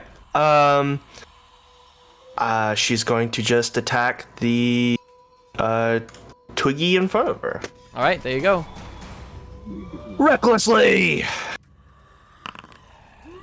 Does an 18 hit? Does. Alright. Don't want to inform your decision, but if you use the Bardic Inspiration die on an attack, you get extra damage. It explodes hell in a yeah. 5-foot radius. Hell yeah! Well, wait, will that hurt Mim, though? It's people you want. Sweet. It's each creature of your choice. Fucking sure! I'll take that. Oh, how much damage is it? Whatever you roll on the inspiration die, but they have to make a con save. Okay. Let me finish rolling my stuff, and then I will add that on top. And we're gonna add Divine Fury onto that, and then roll a. I can't. There's no dice roller here. That's separate. So, is your Bardic Inspiration die a D8? Yeah. Okay. So that's 5. Okay, so they take 17 slashing damage, 8 radiant, and then they have to roll a con save, or they take 5 extra damage. They're dead regardless. So Okay. you smash through this twig blight, and doing so creates a thunderous clap that then hits the twig blight. Has to roll a con save, you said, Sten? Yeah, 15. Let's see. It rolled 15 on the die, but let me see if it has negative con. It doesn't. So Is that the one that was baned? good point. Suck it. Nice. No matter what you roll, it fails now. minus- So, right? Well, no, because it had a modifier. Oh, So it did 17, have but a it was -3, so it Let's went from go. 17 to 14, which makes it fail. So it takes 5. Ooh, yeah. So one of them splinters, and the other one, like, its arm falls off. It's got one arm. It's like, Yeah. In that strike, her halberd was encased in a mixture of like divine light that you've been seeing after she raged, and then your bardic inspiration gave that extra oomph with that thunderous clap, and she's just gonna follow it up with the butt end of her halberd. She swings around her waist to clock at it again. right? So 20 hits, 15 slashing damage. You splinter this thing, and it goes clattering across the floor to the point that it almost reaches this door on the far left. Sweet. And so, without missing a beat, she's gonna take a step forward, and using her last attack, she will swing. Does a 19 hit? A 19 does hit. So that is 19 damage, slashing damage. You bring it down in a curve and literally embed it against the side of this giant vat. It is also dead. There's only one little group of twigs, and they are covering Alistair. Speaking of Alistair, All right. Being true to my vision and what I've heard from my friends, I'm gonna light myself up. okay? So I'm gonna activate radiant consumption. Can I do that? I haven't done it without the mask. You can. Okay. How does that So feel? what for happens Alistair? is without the mask, the only person who can really see you is Mim. Actually, Mim can't even really see you because you're just I've around the got corner. no view on anybody. So from everyone else, you just see this burst of light across the room. That's sick. I know, right? That's so cool. So that's super sick. Shit. Also, I think I can make it so that you actually provide light. What's your No, I radius? I Oh, am. you are? Okay, It's- cool. It's all set. That's I saw how to do it, and I'm like, oh, I'm doing this. So you see this glowing, swirling light emanating from between the other two vats. But for Alistair, for your flavor, you still have gloves on, you said? Yeah, because I haven't taken off all the leathers. It's like I'm so still your face everything is the only except thing the mask. exposed, and you can't see yourself. So actually, I'll just say you do see kind of like spotlights emanating from your eyes and mouth as you kind of like this light bursts forth from you. But I'll leave the external description to when somebody else can see you. So Okay. All right, so that is my.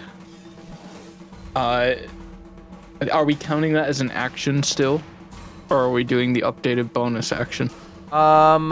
we now do it. It's updated because your mask is off. Okay, cool.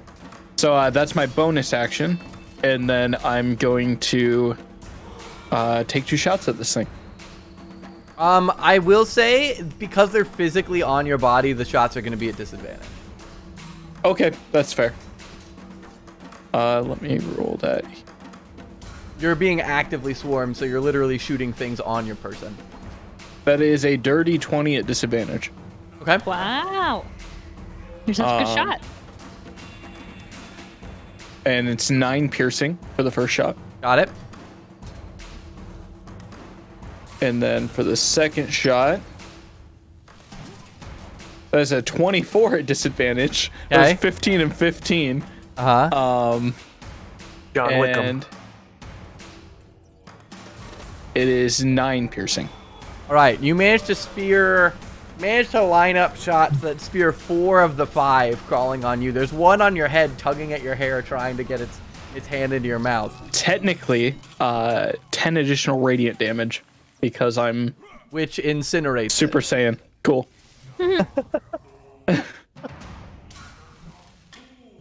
Like that. All right. Fortnite? And then I'm going to go ahead and step out Okay, so you and guys be ready to attack.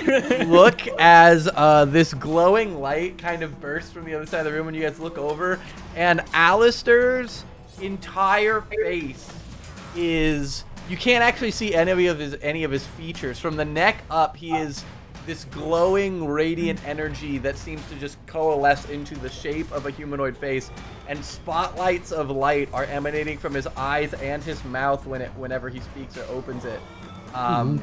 In sort of spotlights coming out of his eyes, and his hair is roiling above him, almost as if blown by wind or like slightly ablaze in a way. It looks like he's not a person. It looks like his entire face is just energy, light, like Yeah, I've almost always pictured embodied. this. I've always pictured this as a sandstorm vortex of radiant energy. I love So that's what you see. Are we still in turn order? No, because everything is dead. So that'll break initiative. I'm gonna remove the druids. Malice is going to see that and immediately like go down to her knees and like start bowing at you. And start she's under her prayer, she's muttering a litany of like, our Heavenly Father, thank you so much for the light of this, and just like continually going off on like just reciting like scripture about the light, and is just going full prostration. What's happening? What's going on? You're absolutely glowing, Alistair. Sorry, and I'm going to disperse it. Creepy demon lady, that's quite unnecessary. You didn't tell me you had an angel in your group. I'm honored. I'm so sorry. And like as you approach, she's not like looking into your eyes anymore. She's kind of constantly keeping her gaze averted. I apologize for not giving you the respect you deserve. I'm sorry, Angel. That was the holy light. You're a messenger of God.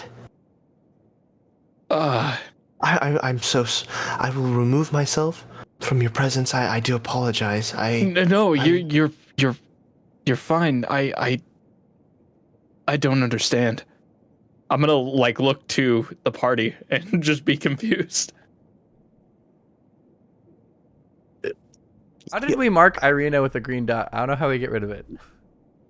I think it's Sten, and I think somebody's targeting Sten. I'm targeting myself, and I don't know how to remove it. If you right click, it's the little target on the shield lower thing? left. Mm-hmm. Oh, on the lower left? Yeah. I've been typing the shield thing. I was like, it highlighted, and now it won't highlight. In Celestial, I'll just wink at Alistair, Angel of Light.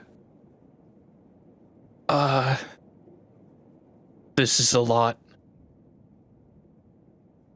Mal, do you understand Celestial? I do. I understand Infernal and Celestial. Okay. Yeah. I was thinking you would. And given his kind of, I guess like reserved or awkward demeanor, Mal's gonna just take a couple like steps back, and will just continually like not look at you, but look in your direction, like at your feet, and say, "Oh, well, this explains so much. Father would love to speak with you. I didn't know there was another one of you here. Another one of us? Messenger of light. Maybe that's who he was sent to go find. I see. It all makes sense.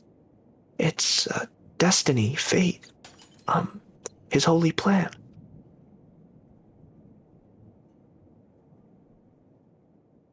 Oh, I'm glad this makes sense to somebody. I am going to describe the room for you guys, and then I think we'll call it for today, and I'll also call out a couple quick details about the room.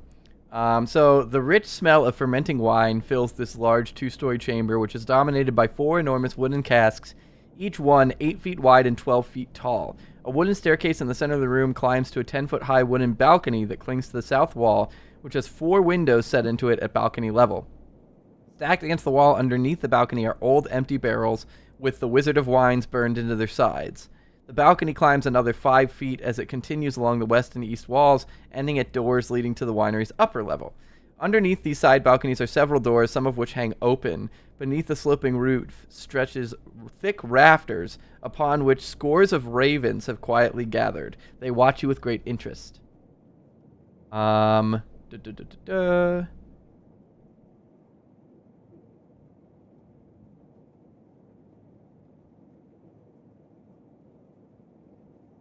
then, as you guys can kind of see from here, pretty much all of the doors to this room are open with the exception of the north wall.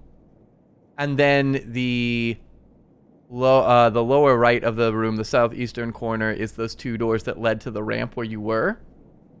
The door to the wagon is still open, and you see that the blights have not entered. Or at least don't appear to be in line of the door from where you're standing. On the left side, there are 2 doors that lead outside that are open, and then there's a door to the bottom left, the southwestern corner, that leads to this staircase that's winding upward. You can kind of peek into. Is there? Are there any final notes that we want to? Oh, you can see the doors on the north wall. The 2 big doors are completely chained shut. And the door at the base of the stairs appears to be locked as well.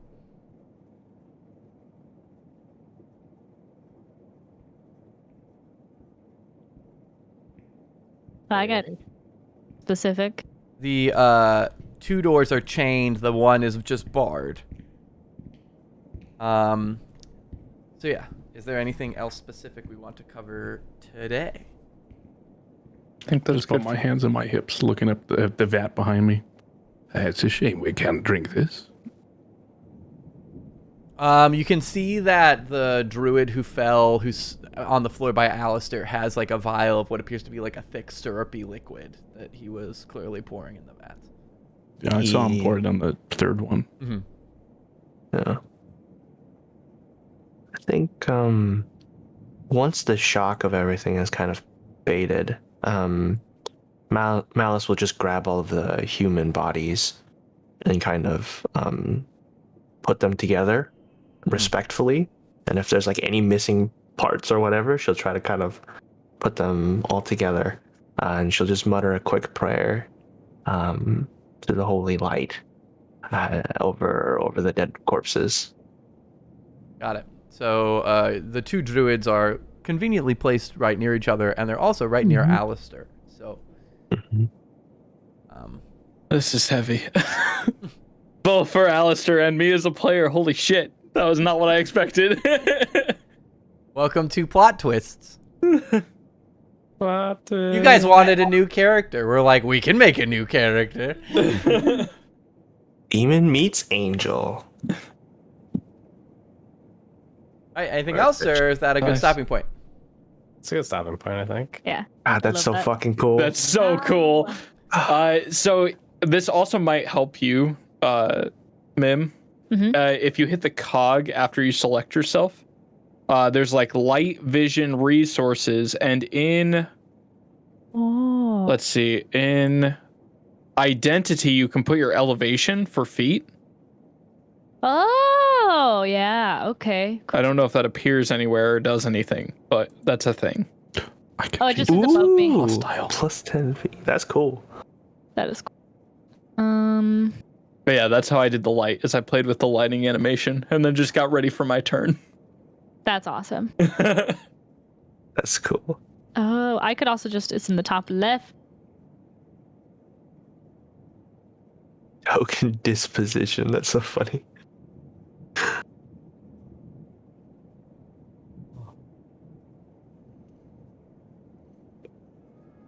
All right. Oh, that was fun. That seems like Yeah. a good stopping Yeah. point then. Welcome to There's the a Wizard lot. of Wines Winery. Been a while. It's a Been a while. It's been a while. place. Also, I love the fact that if you actually scroll in on the barrels, they actually say Wizard of Wines. That's amazing. I didn't know that. Like this one here. If you guys Yeah. can. Oh my god. Oh my goodness. That's pretty good. Yeah, this map is so detailed. They're so detailed. They're so good. Yeah. Yeah, this is cool. I enjoy this. Yeah. This is literally so DM Andy and the guy who made all of these for Foundry is named Pyram King. They're friends, and DM Andy posts a bunch of like maps and stuff of Curse of Strahd on Reddit. And they started collaborating on this, and so DM Andy would make maps and then send them to Pyram King, and Pyram King imports them and makes them into Foundry modules. That's cool. And so they're all very, very detailed and also very specific to Curse of Strahd, which is cool. So. Very cool. Well, thanks for having me, guys. It's a lot of fun. Thanks for joining us. Yeah, I'm Welcome in. excited. I'm sorry your first roll was a natural one. It happens. Right? Well, I also thought it was funny because we were talking about how to introduce his character. And I was like, there is a very strong 50-50 that if we don't put you... He was like, we were debating like how, whether like he would be captured or whether... Oh my god, you're huge. We were debating whether he would be captured or whether he would be in combat or what it would be. And I was like, the thing is, if you're like cornered, there's a 50-50 chance that they're like, we don't know who this person is. We are going to watch. And I was like, and I want to try and avoid the metagamey, like, is this our new player as much as possible? So we're like, what if like they freshly went unconscious? And then she's like, but we had talked about some mechanics and stuff of, yeah, you can stealth yourself, by the way. That's what that little, if you right click on your character and you hit the little hood in the upper right, you become stealthed. The hood? Yes, right now We you're don't have a stealthed. hood. Oh, if you right click above the status thing, you guys don't have toggle visibility state? Oh, Nope. I just disappeared. Weird. No. I can change my opacity. Oh, that's what you did. Yeah. Oh, well, look, I can make you stealthed. Oh, but I'm like, can't even see myself when you do that. I You know. just delete me or what? No, it's literally a toggle visibility. Well, that's what I did for the. I don't know if you guys saw. That's what I did for the blights in the. They were all stealthed in the field, and then when they appeared, they grew out of the vines by just appearing around So, you. I feel bad because I said, follow me, I know the way, because a voice in my head said that I knew the way. But apparently I didn't, because they saw us. So that is not the way. So I'm sorry. Well, But you know how to get to the door. It was Yeah, but that's not just what there I- were guests. Yeah. Well, also, who knew? Also, to I- be I- fair, I you have guys. to, Who knew? You were like, "Hey, I have follow to- me." I I have to know. dip real quick, Ryan, because I What? hurt my back, so I can't sit for too long. Right Gotcha. But thank you for having me. Of course. See ya. Love you. See you guys. Bye. All right, so here I'll move to non-screwy cam screen. You said follow me, I know the way, but everyone jumped without like waiting for you to scout or anything. Everyone's like, okay, we go in. Well, because I looked up, I scouted. The voice in my head, DM God, said that I knew the way. So I said, okay, let's go. That's what I'm saying. Is everyone You said didn't you wait? could scout out of the way. Yeah. Okay. Anyway, So, DM, Yes. moving to New Azamar. we'll talk about it because it's not going to be all at once. Okay. It'll be a process. But yes, we were talking anyway. Back to what I was saying. We were talking about introduction. I was like, they could just wait and see like who is this person and do we intervene for them? And then we were like, well, what if it's just freshly unconscious and we had already talked about some mechanics of his character, and we were like, well, we'll just have it. We'll see if they pick you up in time or not. And you guys were like, we just do the combat. 4 rounds of combat. I had thought about it, but I was like, man, I'm already not in initiative, and like I would have to get over there to cast Cure Wounds. Yeah, we were 3 rounds behind. It was pretty much done by the time we Well, got that was down the there, funny so- thing is like, yeah, it was like because of the way that you guys entered, Doonby and Andar ran down the ramp early, and then Mim, and then the other 3 of you. So, yes, you staggered yourselves, and then on top of staggering yourselves, even once everybody got down there, they were just like, "Well, just kill the things right in front of us." So, But now come I- to me. Easy. Now I'm really glad that I saved Radiant Consumption, because that's gonna be a conversation. yep. Hey, yeah. I'm super looking forward to it. So, And me too. can't read I will my take leave notes. Foundry up in case anybody needs to make any edits to their character or anything. Okay. Feel free, adjust spells, adjust like your setup, whatever it may be. I'll leave it up pretty much all day. So feel free to throw in whatever you'd like, and then I'm gonna work on over time adding more modules that make it easier with other source materials and all that junk. Sounds good. Right on. Goodbye, everybody. Bye. Hasta luego.